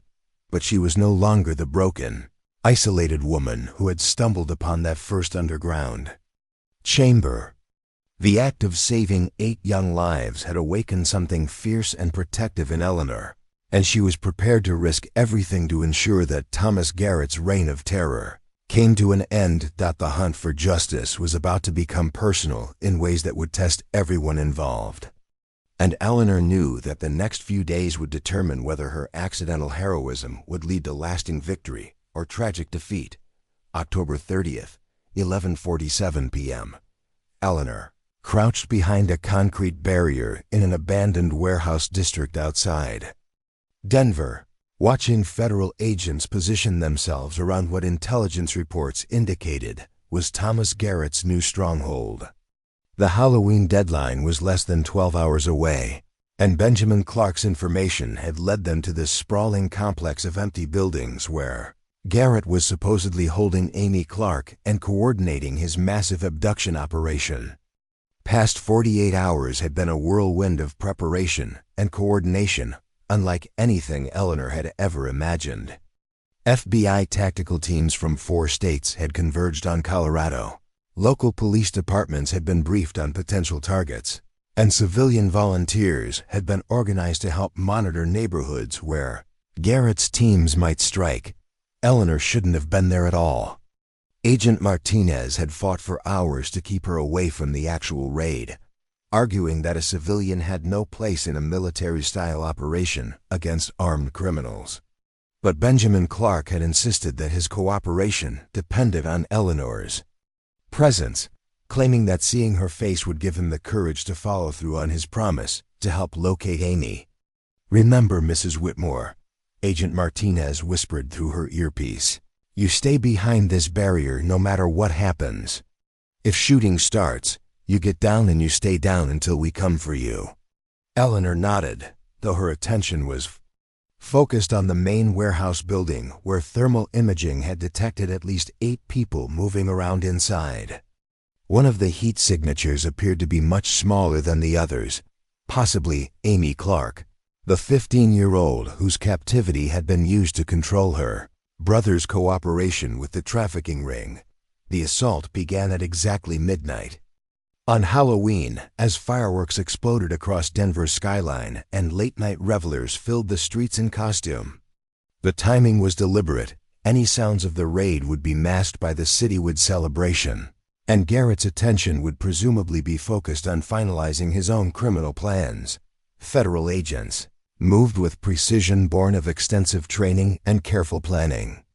Entrances were breached simultaneously. Flashbangs illuminated the interior of the warehouse, and within 60 seconds the building was flooded with law enforcement officers shouting commands and securing potential suspects. But what they found inside defied everyone's expectations. The warehouse was indeed set up as a command center, with maps, communications equipment, and detailed surveillance photos of dozens of potential victims. Computer screens showed real-time monitoring of suburban neighborhoods across Colorado and Wyoming, with specific houses marked as targets for the planned mass abduction. Thomas Garrett was there, along with Russell Morrison and 3 other men Eleanor didn't recognize. But instead of coordinating a criminal operation, they were in the process of destroying evidence. Hard drives were being wiped, documents were being burned, and financial records were being fed into industrial shredders. Most shocking of all, Amy Clark was not a hostage. She was an active participant in the operation, working alongside the men to eliminate traces of their criminal enterprise. When agents attempted to rescue her, she fought back, screaming that they were interrupting something important. Eleanor watched in stunned silence as the girl Benjamin Clark had been trying to save was led away in handcuffs, her face showing not fear or relief, but anger at being captured. The psychological manipulation that had kept Benjamin Clark compliant had been based on a lie. His sister had never been a victim, but rather a willing accomplice in crimes against other children. The revelation shattered Benjamin Clark's remaining defenses. As he was confronted with evidence of his sister's voluntary participation in the trafficking ring, the young man collapsed both physically and emotionally. Years of believing he was protecting Amy had motivated his cooperation with Garrett and Morrison, but Amy had been manipulating him just as skillfully as the adult criminals. "She recruited me," Clark sobbed as Agent Martinez questioned him in a mobile command unit outside the warehouse. "2 years ago, she said she'd met some people who could make us rich. I thought I was saving her from them, but she was working for them from the beginning." The scope of Amy Clark's involvement became clear as agents examined the evidence found in the warehouse. At 15, she had been instrumental in identifying potential victims, using social media and online gaming platforms to gather information about children in target communities. Her youth and apparent innocence had made her incredibly effective at gaining the trust of families who would never have suspected her true motives. But the capture of Garrett, Morrison, and their associates did not end the threat they posed. During the warehouse raid, agents discovered that the Halloween night operation had been a diversionary tactic. While law enforcement was focused on preventing mass abductions in suburban neighborhoods, Garrett's real plan was far more personal and vindictive. Hidden in a secret compartment of the warehouse, agents found detailed surveillance files on all 8 children Eleanor had rescued, along with their current addresses, school schedules, and family routines. Garrett hadn't been planning to abduct random children on Halloween night. He'd been planning to eliminate the witnesses who could testify against him. The assassinations were scheduled to begin at dawn on November 1st, carried out by hired killers who had already been paid and equipped for the job. Only Garrett's capture had prevented the systematic murder of 8 children and their families across 4 states. Eleanor felt sick as she realized how close they had all come to losing everything. The children she had saved from an underground tomb had been living on borrowed time, their lives hanging by a thread that could have been cut at any moment. The aftermath of Garrett's capture triggered a massive investigation that would eventually expose trafficking networks across the western United States. Computer files found in the warehouse contained evidence of crimes spanning more than 5 years, involving hundreds of victims and generating millions of dollars in illegal profits. Eleanor found herself at the center of a media firestorm as news of the case spread nationally. The story of a widowed rancher who had saved 8 children from an underground prison captured public imagination in ways that surprised everyone involved. Interview requests poured in from major television networks, book publishers offered substantial contracts, and speaking bureaus wanted to schedule Eleanor for events across the country. But Eleanor was more interested in the quiet work of healing than in the loud business of celebrity. She declined most media requests, focusing instead on maintaining contact with the 8 families whose children she had rescued and supporting their ongoing recovery efforts. The children themselves were showing remarkable resilience. Emma Patterson, now 7 years old and back home in Billings, had started 1st grade and was excelling academically despite the trauma she had experienced. Her parents sent Eleanor regular photos and updates, and Eleanor had become something of an honorary grandmother to the little girl who had been the first child she pulled from that underground chamber. Miguel Santos was thriving in his grandmother's care, his natural leadership abilities emerging as he helped other trauma survivors in a support group that had been established for trafficking victims. Kevin Bradley, the 14-year-old who had protected the younger children during their captivity, was channeling his protective instincts into volunteer work with missing children organizations. Each of the 8 children was finding their own path toward healing, but all remained connected to Eleanor and to each other through bonds that had been forged in the darkest possible circumstances. They had survived something that should have destroyed them, and their recovery was becoming a testament to the resilience of the human spirit. Eleanor's ranch, meanwhile, was slowly being reclaimed from its association with horror. The underground chambers had been filled in and the area converted into a memorial garden where families of trafficking victims could come to remember their loved ones and find hope for healing. The property itself had been extensively investigated, revealing evidence of crimes going back more than 3 years. Ground-penetrating radar had located 17 separate burial sites scattered across Eleanor's land, containing the remains of children who had not been as fortunate as the 8 survivors. Each discovery was heartbreaking, but also provided closure for families who had been searching for missing children for years. DNA analysis allowed investigators to identify victims and notify families, giving parents the terrible certainty that replaced years of agonizing uncertainty.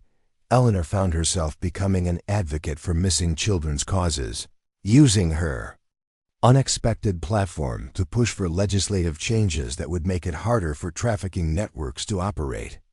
She testified before congressional committees, spoke at law enforcement conferences, and worked with victim advocacy groups to improve support services for survivors. The legal proceedings against Thomas Garrett, Russell Morrison, and their associates stretched over 2 years, during which Eleanor attended every hearing and supported the families of victims through the difficult process of confronting their children's abductors in court. Garrett ultimately received multiple life sentences without the possibility of parole, ensuring that he would never again threaten children. Morrison was sentenced to 180 years in federal prison, while Amy Clark, despite her youth, received 25 years for her role in the trafficking operation. Benjamin Clark, whose cooperation had been crucial in preventing the Halloween night assassination plot, received a reduced sentence of 15 years, but would likely serve his time in protective custody due to threats from other criminals who viewed him as a traitor. The trials revealed the full scope of the trafficking network's operations, exposing corruption that reached into multiple state governments and law enforcement agencies. Several police officers and social services workers were arrested for accepting bribes to look the other way or provide inside information about ongoing investigations. But perhaps the most important outcome of the entire ordeal was the lasting impact on child protection policies across the region. Eleanor's story had demonstrated how isolated rural properties could be exploited by criminals, leading to new requirements for suspicious activity reporting and improved coordination between federal and local law enforcement agencies. 3 years after that October night when she first heard scratching sounds beneath Wyoming soil, Eleanor stood in her memorial garden watching Emma Patterson plant a small tree in honor of the children who hadn't survived their captivity. Emma was 10 now, healthy and happy, with no visible scars from her ordeal beyond an occasional nightmare and a tendency to stay close to trusted adults in crowded places. "Mrs. Eleanor," Emma said as she patted soil around the base of the young aspen tree, "do you think the other children know we remember them?" Eleanor knelt beside the little girl who had started calling her grandmother and considered the question seriously. "I think they do, sweetheart. And I think they're happy that you're safe and growing up strong." The 8 children who had survived their underground prison had all thrived in the years since their rescue. They remained in contact with each other, and with Eleanor, forming an extended family bound by shared experience and mutual support. They had been featured in documentaries about human trafficking, had spoken at conferences about child safety, and had raised hundreds of thousands of dollars for organizations that helped other victims. But more importantly, they had simply lived. They had gone to school, made friends, pursued hobbies, and gradually reclaimed the childhoods that had been stolen from them. Their recovery was not complete. Trauma specialists estimated that the psychological effects of their captivity would influence their lives for decades to come, but they had proven that survival was possible, that healing was achievable, and that the human spirit could triumph over even the most calculated evil. Eleanor's own transformation had been equally remarkable. The broken, isolated widow who had stumbled upon that first underground chamber had evolved into a nationally recognized advocate for child safety, a sought-after speaker on trafficking issues, and most importantly, a surrogate grandmother to 8 remarkable young people who called her family. Her ranch remained her home, but it was no longer a place of solitude and grief.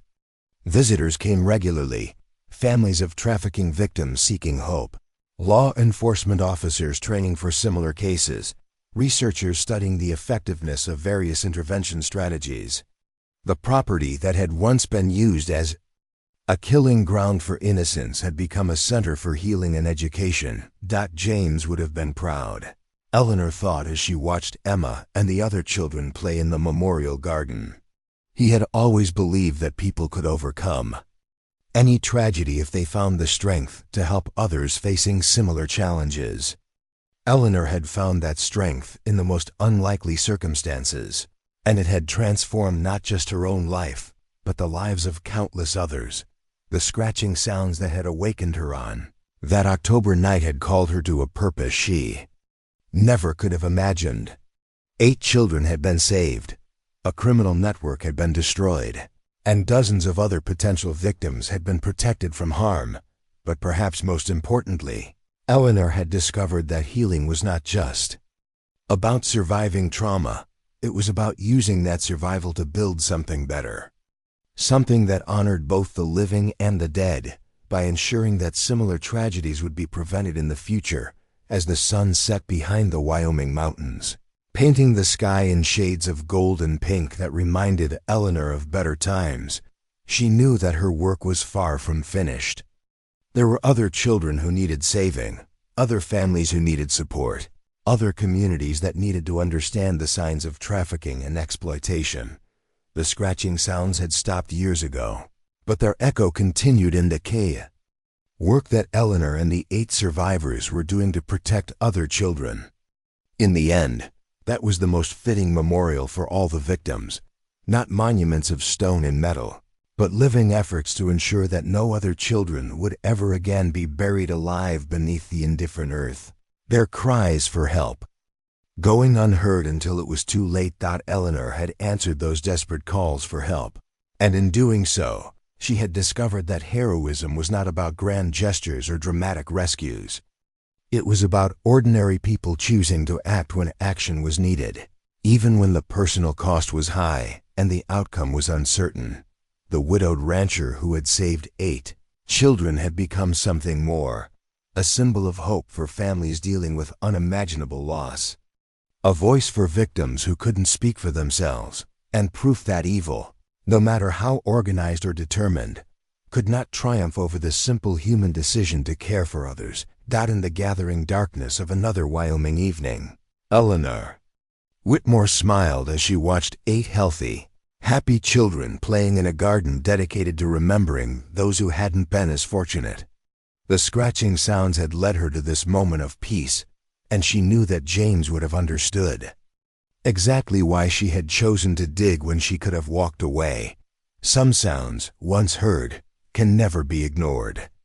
And some people, once awakened to their purpose, can never return to sleep. 5 years had passed since that fateful October night, and the Whitmore Ranch had become something Eleanor never could have imagined when she first heard those desperate scratching sounds beneath the Wyoming soil. What began as a widow's lonely existence had transformed into a beacon of hope that drew visitors from across the nation. The ranch now housed the Whitmore Center for Missing Children, a state-of-the-art facility built where the old barn once stood.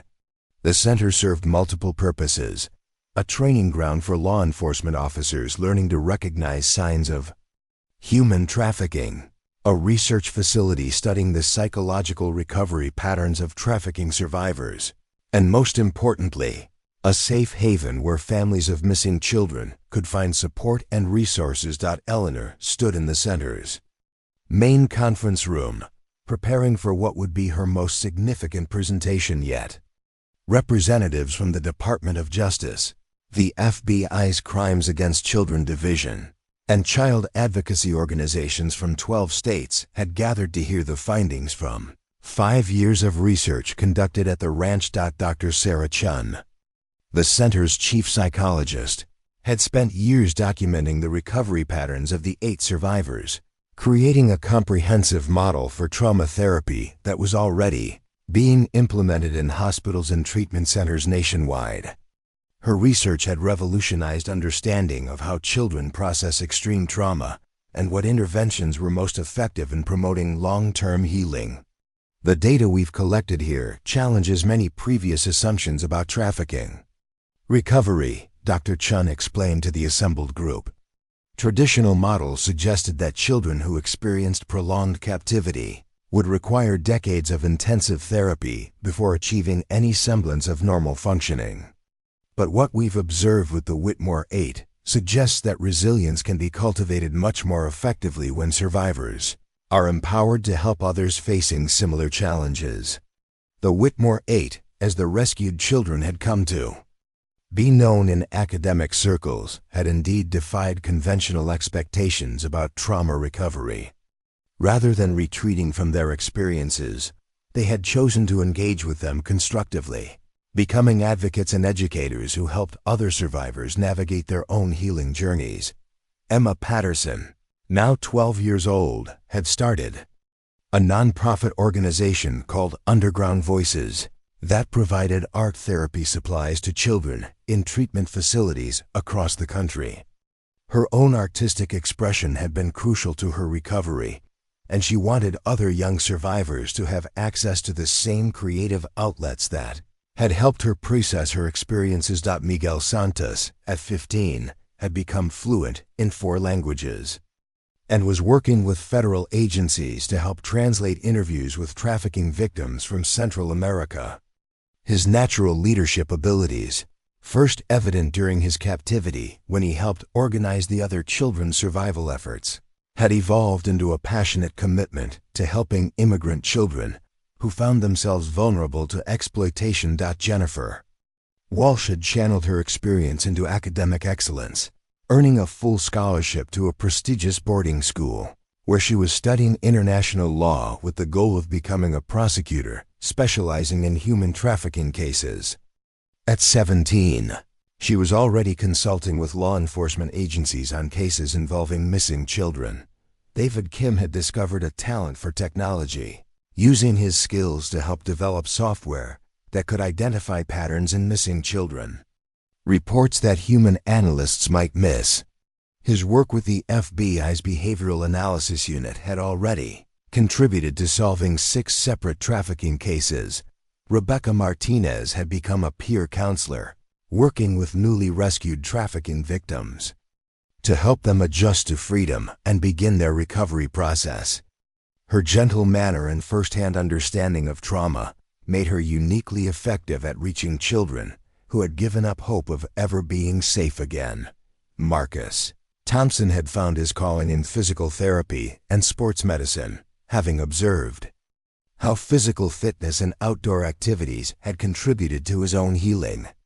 He ran adventure therapy programs for trauma survivors, using rock climbing, hiking, and wilderness survival skills to help other young people rebuild their confidence and sense of personal agency. Kevin Bradley, now 19 and attending college on an academic scholarship, had become the unofficial spokesman for the group, testifying before congressional committees and speaking at law enforcement conferences about the importance of treating trafficking survivors as witnesses and allies, rather than just victims. His mature perspective and articulate advocacy had influenced policy changes at the federal level. Sofia Rodriguez, the youngest of the survivors at 12, had developed a special interest in supporting the families of missing children. She volunteered with organizations that help parents navigate the complex systems involved in missing children cases, and her presence provided comfort to families who saw in her proof that recovery and happiness were possible even after the worst imaginable experiences. But perhaps the most remarkable development was how the 8 survivors had maintained their connections to each other and to Eleanor. They gathered at the ranch every year on the anniversary of their rescue, not to commemorate their trauma, but to celebrate their survival and renew their commitment to helping others. This year's gathering was particularly significant because it marked the completion of construction on the center's newest addition, a residential facility where children rescued from trafficking situations could stay while receiving intensive therapy and beginning the process of reunification with their families or placement in foster care. The facility, designed with input from the Whitmore 8, incorporated everything they had learned about what helped children feel safe and begin healing. Rooms were designed to feel more like bedrooms in a family home than hospital rooms. Common areas encouraged social interaction, but also provided quiet spaces where overwhelmed children could retreat when they needed solitude. Most importantly, the facility was staffed by a combination of licensed therapists and peer counselors who had themselves survived trafficking situations.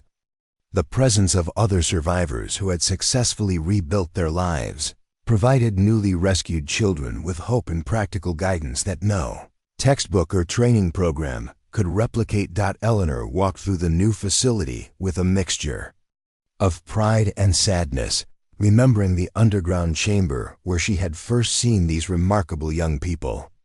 The contrast between that cramped, dark prison and these bright, welcoming spaces symbolized everything that had changed since that October night 5 years ago.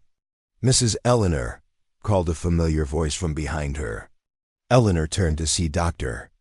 Amanda Foster, the pediatrician who had overseen the initial medical care of the rescued children and had since become the center's medical director. "How are our new residents settling in?" Eleanor asked, referring to the 3 children who had been rescued from a trafficking operation in Nevada just 2 weeks earlier. "Better than we dared hope," Dr. Foster replied. "Having Emma and Sophia here to help with their orientation has made an enormous difference. There's something about seeing other survivors who are clearly thriving that gives new rescues permission to believe that healing is possible." The Nevada rescue had been the result of intelligence gathered through the center's research programs. By analyzing patterns in the original Garrett Network's operations, investigators had identified signs of similar organizations operating throughout the western states. The collaborative approach developed at the Whitmore Center had already contributed to the rescue of 47 additional children over the past 5 years. Eleanor's role in these ongoing investigations was more strategic than operational. Her experience and insight were valued by law enforcement agencies, but she no longer participated in active rescues. At 59, she had learned to focus her energy on the long-term work of building systems and training programs that would outlast any individual case or crisis. The transformation of Eleanor herself was perhaps as remarkable as the recovery of the children she had saved. The broken, isolated widow who had stumbled upon that first underground chamber had evolved into a confident leader whose testimony before Congress had influenced the passage of 3 major pieces of legislation strengthening federal responses to human trafficking. But Eleanor's greatest satisfaction came from the quieter moments, reading bedtime stories to newly rescued children, teaching Emma how to drive on the ranch's back roads, watching Miguel graduate from high school as valedictorian of his class. These personal connections reminded her that behind every statistic and policy change were individual human beings whose lives had been forever altered by the choices made by adults who chose to protect rather than exploit them. The Whitmore Center had also become a model for similar facilities being established across the country. Delegations from other states regularly visited to study the center's approaches to survivor care, family reunification, and community education. Eleanor found herself traveling frequently to consult on new facilities and training programs, spreading the lessons learned on her Wyoming ranch to communities dealing with their own trafficking problems.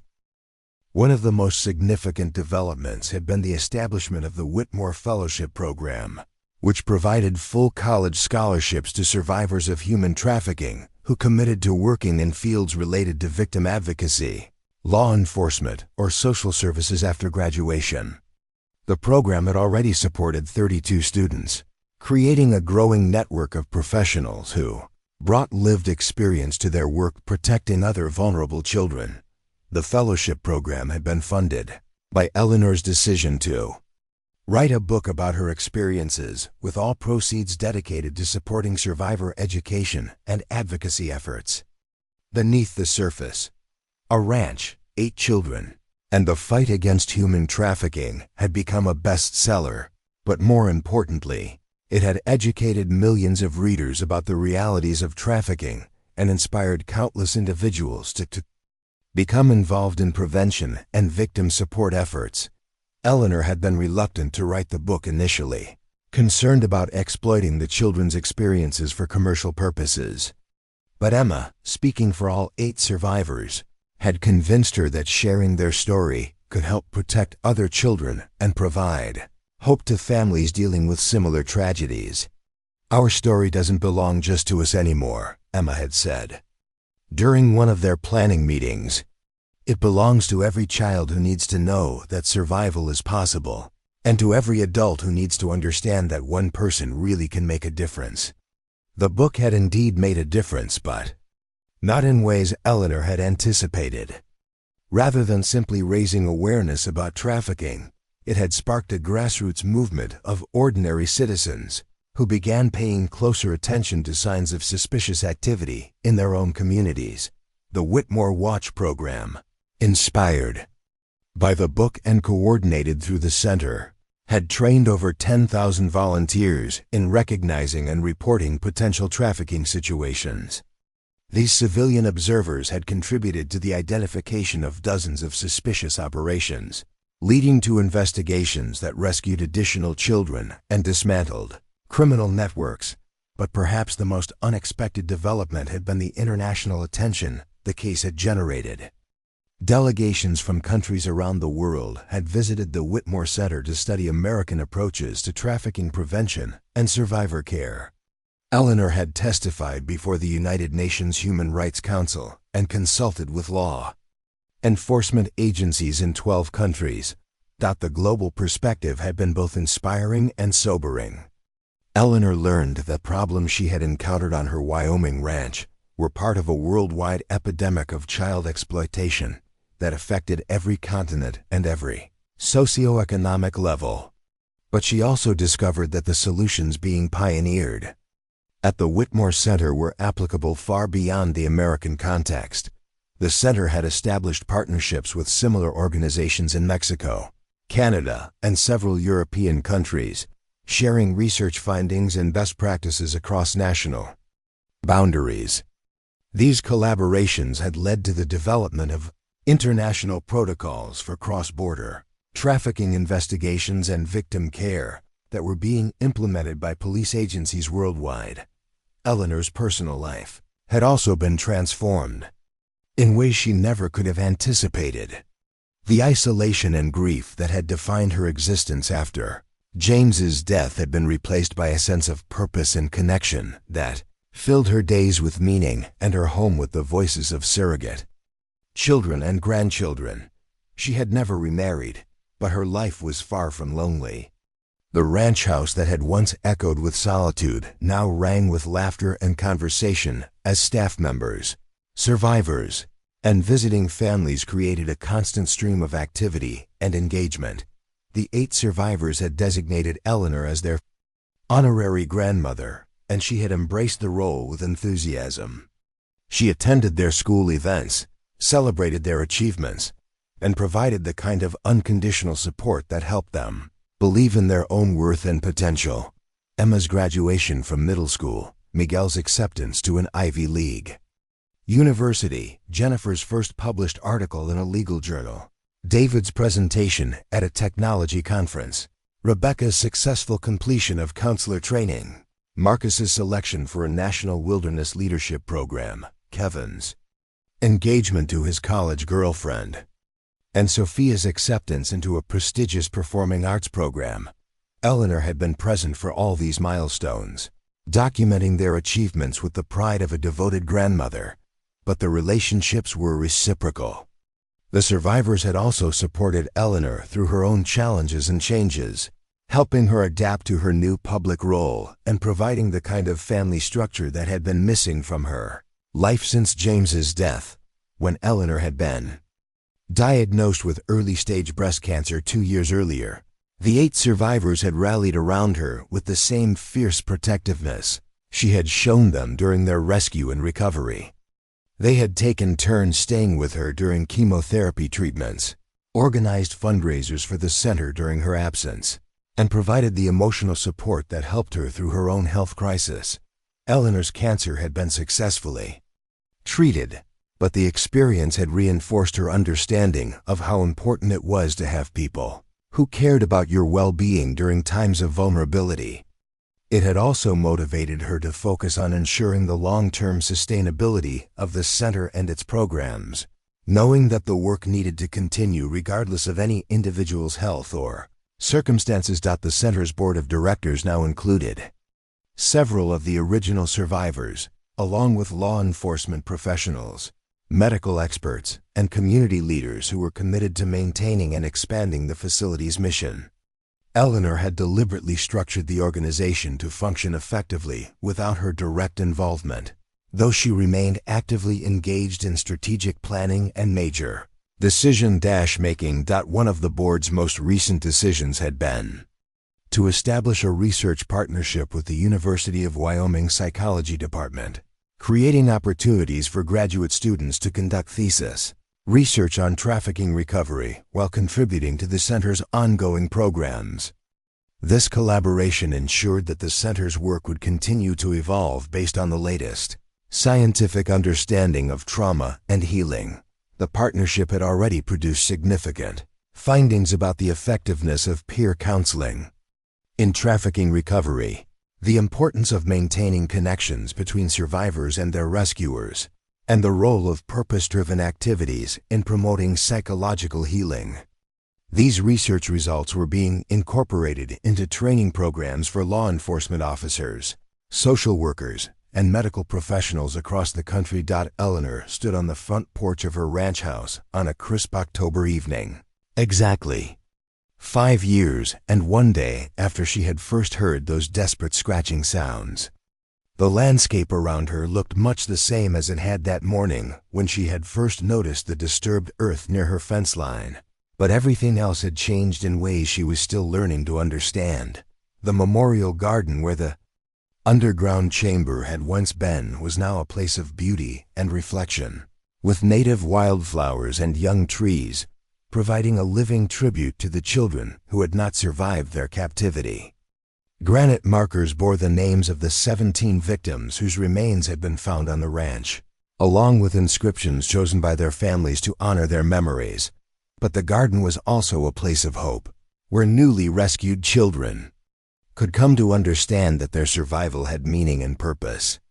Educational displays explained how the investigation of the original crimes had led to the rescue of dozens of other children and the dismantling of trafficking networks across multiple states. Eleanor walked through the garden in the gathering twilight, stopping at each marker to read the names and remember the individual stories behind the statistics. These children had not lived to see justice done or to contribute to the prevention of similar crimes, but their deaths had not been meaningless.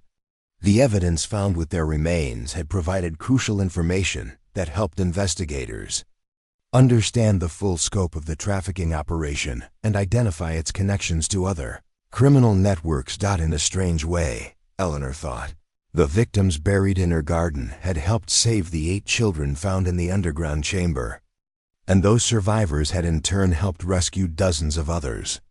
It was a chain of sacrifice and salvation that extended far beyond anything she could have imagined when she first decided to Investigate those suspicious footprints in the mud. The sound of approaching vehicles drew Eleanor's attention back to the present. A convoy of cars was making its way up the long driveway to the ranch house, carrying the survivors and their families for this year's anniversary gathering. It had become a tradition that Eleanor treasured, a chance for everyone to reconnect and celebrate how far they had all come since that dark October night. Emma Patterson was the first to reach Eleanor, now a confident 12-year-old who bore little resemblance to the terrified 6-year-old who had been pulled from that underground prison. She threw her arms around Eleanor in an enthusiastic hug, chattering excitedly about her art projects and her plans for high school. One by one, the other survivors and their families arrived, filling the ranch house with the sounds of reunion and celebration. Eleanor marveled at how normal these gatherings felt, despite their extraordinary origins. These were simply young people and their families sharing a meal and catching up on each other's lives, bound together by shared experience but no longer defined by trauma. During dinner, Kevin Bradley stood to make an announcement that surprised everyone present. At 19, he was the oldest of the survivors and had often served as their unofficial leader during public appearances and advocacy work. "I wanted to share some news with all of you first," Kevin said, his voice carrying the authority that had helped him protect the younger children during their captivity. "I've been accepted to the FBI Academy. After I graduate from college next spring, I'm going to become a federal agent specializing in crimes against children." The applause that greeted this announcement was heartfelt and sustained. Eleanor felt tears welling up as she realized that the boy who had protected 7 other children in Cauldron, that underground chamber, was choosing to spend his life protecting children he would never meet. "I want to make sure that what happened to us never happens to other kids," Kevin continued. "And I want every child who finds themselves in a situation like we were in to know that rescue is possible, that healing is possible, and that they can have lives that are about more than just surviving." Miguel Santos stood next, raising his water glass in a toast. "To Mrs. Eleanor," he said, "who taught us that sometimes the scratching sounds in the dark are calls for help that deserve to be answered." As the gathered families raised their glasses, Eleanor reflected on the journey that had brought them all to this moment. She had started as a woman who had given up hope of her life having any greater purpose, and had discovered that purpose in the most unlikely circumstances imaginable. The scratching sounds that had haunted her dreams 5 years ago had indeed been calls for help, but they had also been calls to action that had awakened something in Eleanor that she hadn't known existed. In saving 8 children, she had somehow saved herself, finding a reason to live that was stronger than grief and more enduring than solitude. After dinner, the families gathered in the memorial garden for a candlelight ceremony that had become another cherished tradition.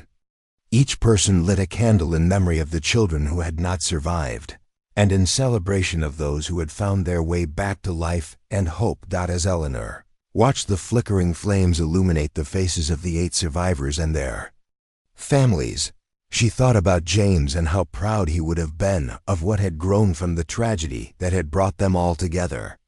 He had always believed that people could overcome any adversity if they found ways to help others facing similar challenges, and the work of the Whitmore Center was a living testament to that philosophy.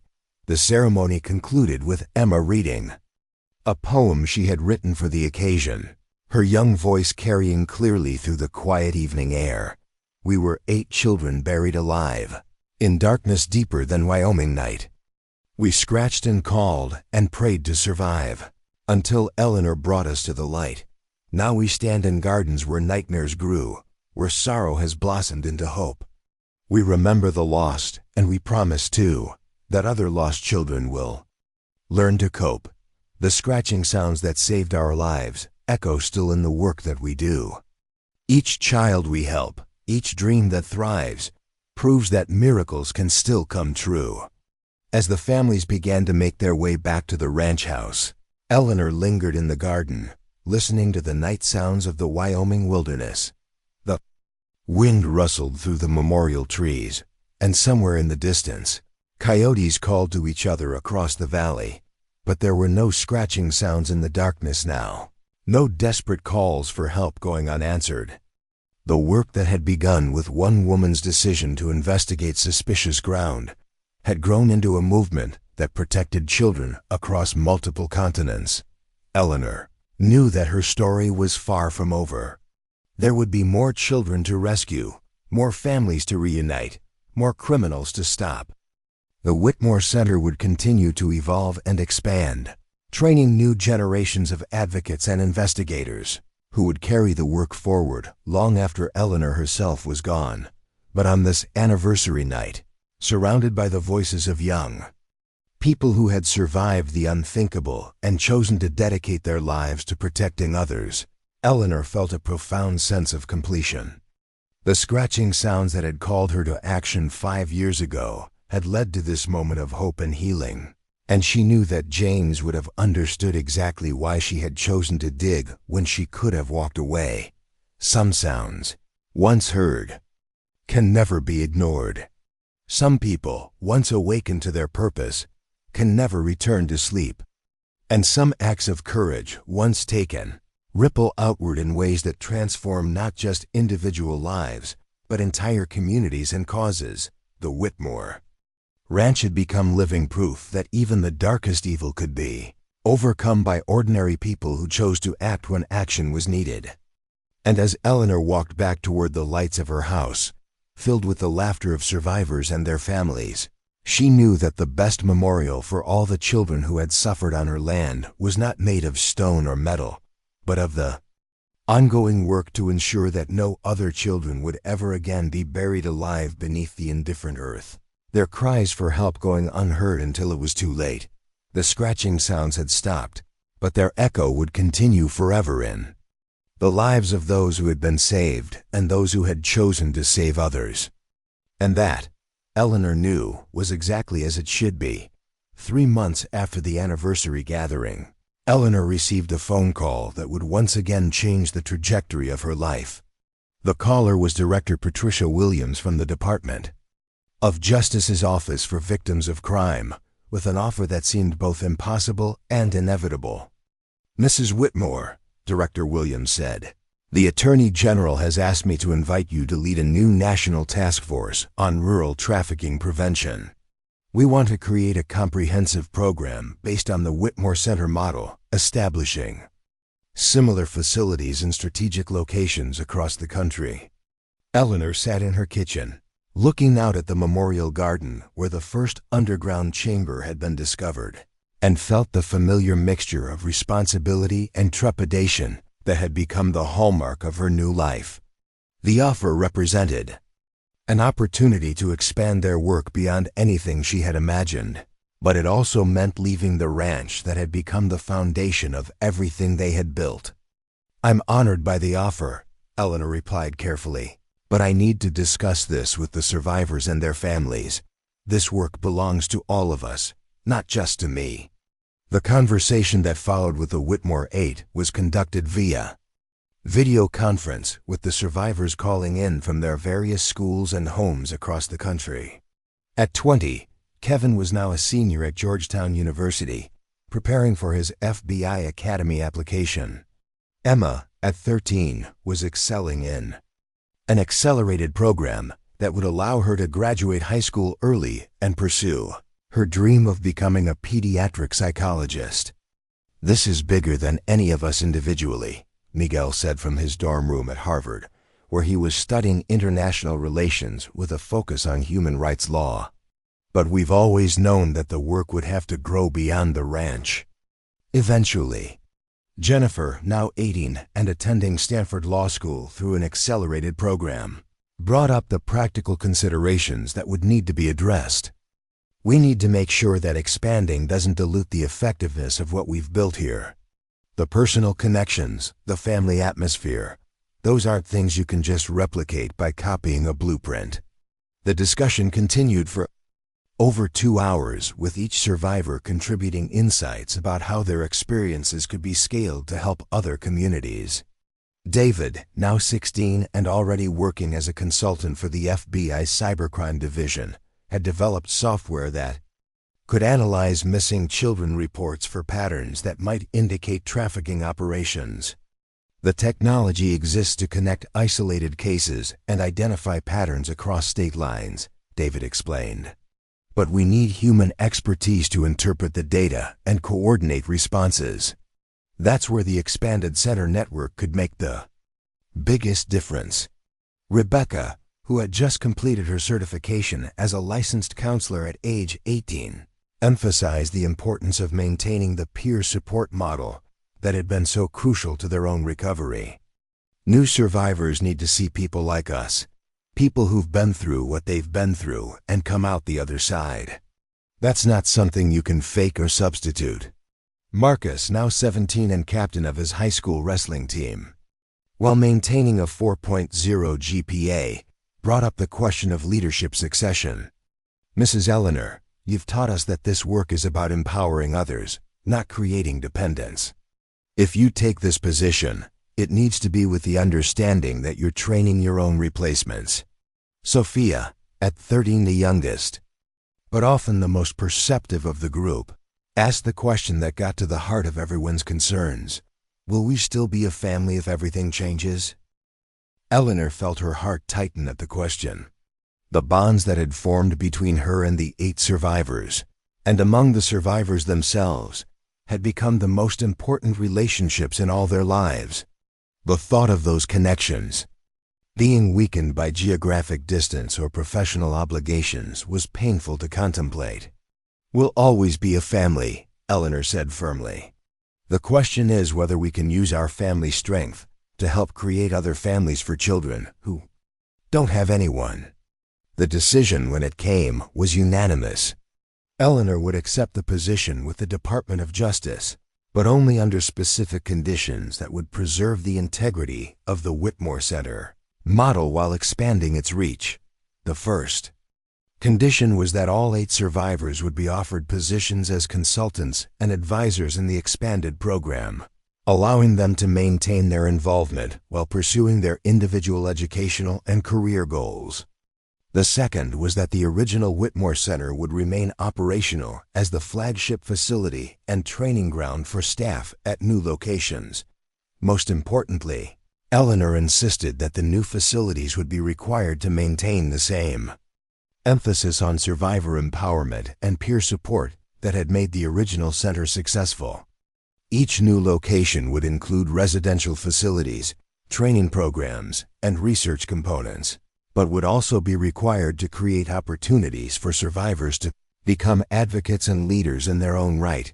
The announcement of the National Rural Trafficking Prevention Initiative made headlines across the country, with Eleanor once again finding herself at the center of media attention she neither sought nor particularly enjoyed.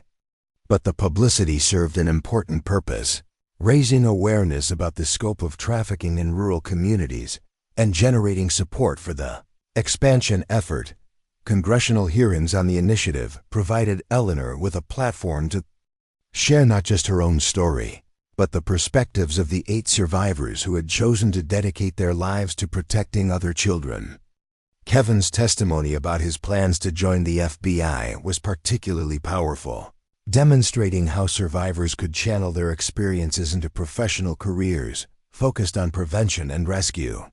When I was 14 years old, trapped in that underground chamber, I made a promise to the younger children with me, Kevin told the Senate Judiciary Committee. I promised them that if we survived, we would make sure other children wouldn't have to go through what we were experiencing. This initiative gives us the tools to keep that promise on a national scale. Emma's artistic talents had evolved into a sophisticated understanding of how creative expression could facilitate healing. Her presentation to the committee included examples of artwork created by trafficking survivors at the Whitmore Center, along with data showing measurable improvements in trauma recovery when art therapy was incorporated into treatment programs. Art gives children a way to express things they don't have words for yet, Emma explained, displaying a painting that depicted her own rescue. But more than that, It gives them a way to reimagine their stories. Instead of being defined by what was done to them, they can create new narratives about who they're becoming. Miguel's testimony focused on the international dimensions of trafficking, drawing on his work with immigrant children to explain how rural facilities could serve as crucial intervention points for cross-border criminal operations. His fluency in multiple languages and cultural sensitivity had made him invaluable in cases involving children from Central and South America. Trafficking networks don't respect state or national boundaries, Miguel told the committee. But neither should our response. The rural facilities being proposed could serve as regional hubs for coordinating international investigations and providing culturally appropriate care for victims from diverse backgrounds. The legislative process moved with unusual speed, driven by bipartisan recognition that trafficking had become a national crisis requiring federal coordination and resources. Within 6 months, Congress had appropriated funding for 12 new facilities to be established over a 3-year period, with additional resources for training programs and research initiatives. Eleanor's role as director of the initiative required her to travel extensively, visiting potential sites for new facilities and consulting with local law enforcement agencies about regional trafficking patterns. But she insisted on maintaining her residence at the original Whitmore Ranch, using it as both a retreat and a reminder of where the work had begun. The selection process for new facility locations was based on extensive data analysis conducted by David and his team of software specialists.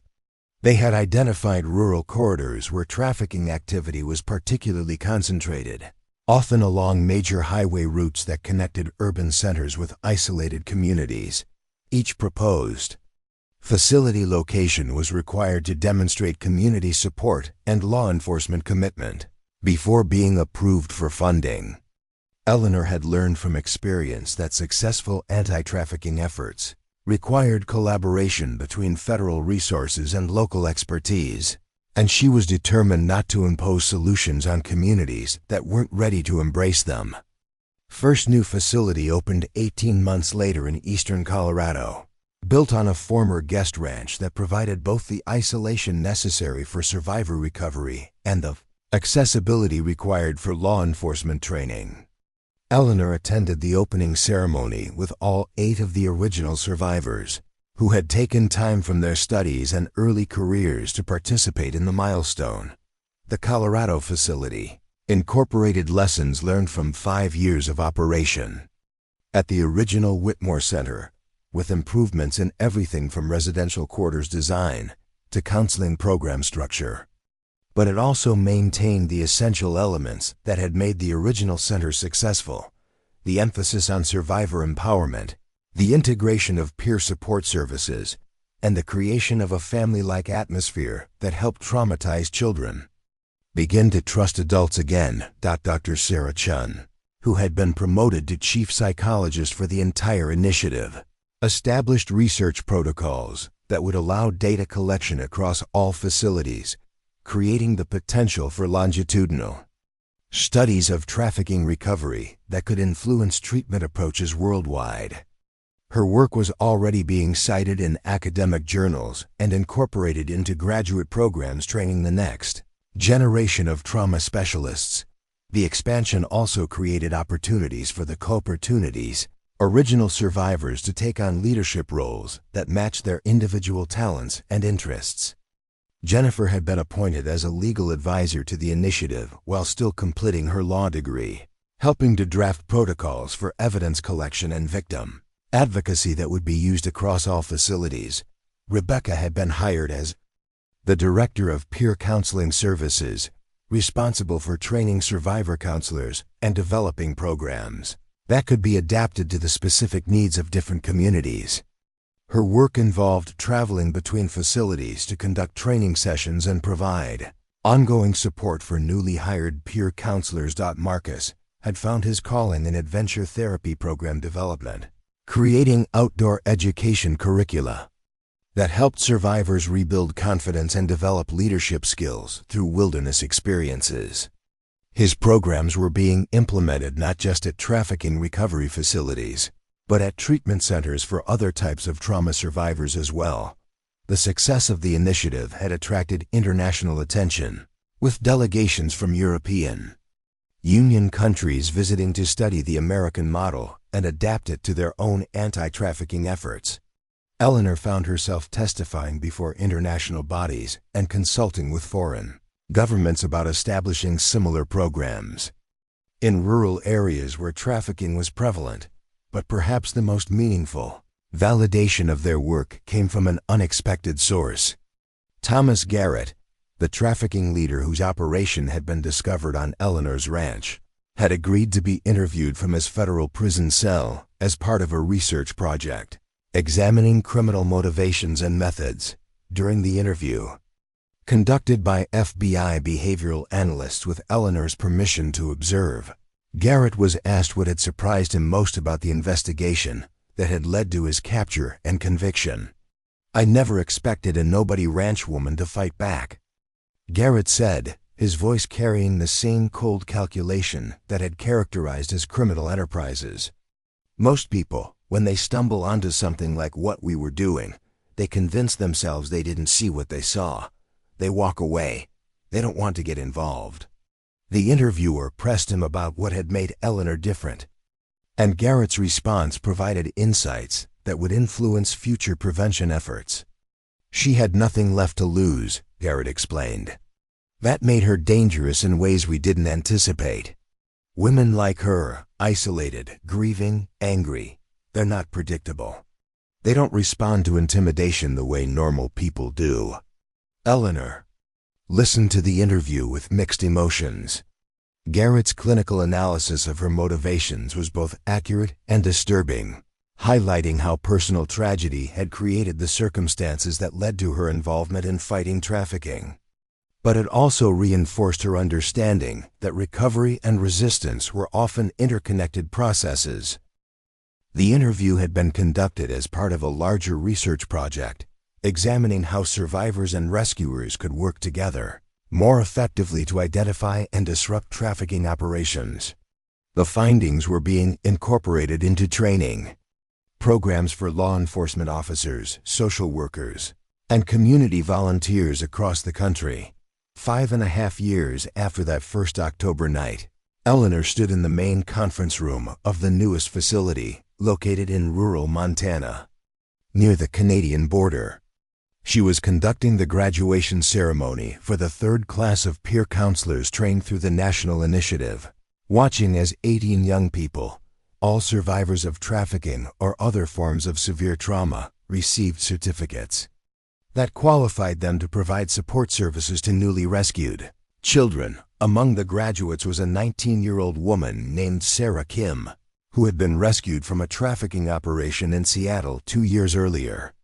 Sarah's story was different from the Whitmore 8's experience.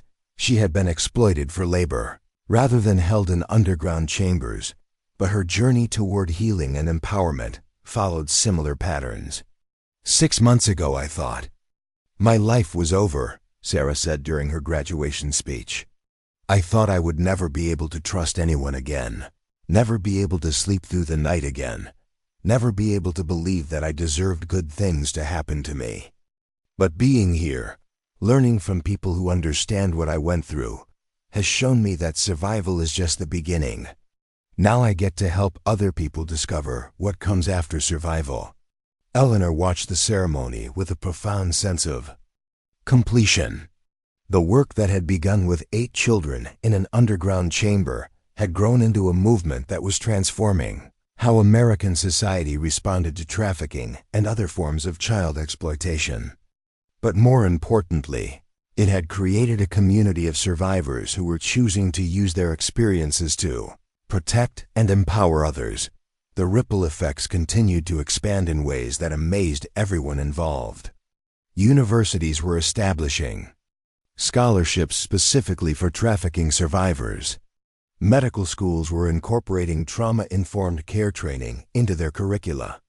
Technology companies were developing software tools to help identify potential trafficking operations through data analysis.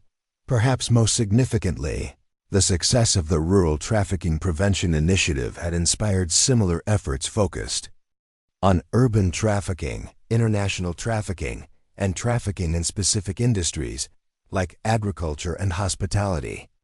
Eleanor had been invited to consult on all these efforts, but she had learned to delegate responsibility while maintaining oversight of the original mission.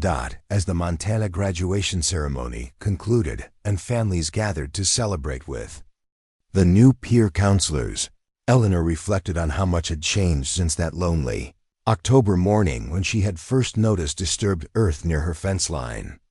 She had started as a woman who thought her life's purpose had died with her husband, and had discovered that purpose could be reborn in the most unexpected circumstances. The scratching sounds that had awakened her to action continued to echo in the work being done at facilities across the country, in the lives being rebuilt by survivors who had found their voices, and in the children being protected by systems that had been strengthened through hard-won knowledge about how evil operated and how it could be defeated. Eleanor knew that the work would continue long after she was gone, carried forward by people like the Whitmore 8 and the new graduates she had just celebrated. That continuity was perhaps the greatest victory of all, proof that good could triumph over evil not through single acts of heroism, but through the patient, persistent work of building systems and communities that valued protection over profit and healing over harm. Up next, you've got two more standout stories right on your screen. If this one hits the mark, you won't want to pass these up. Just click and check them out. And don't forget to subscribe and turn on the notification bell so you don't miss any upload from us.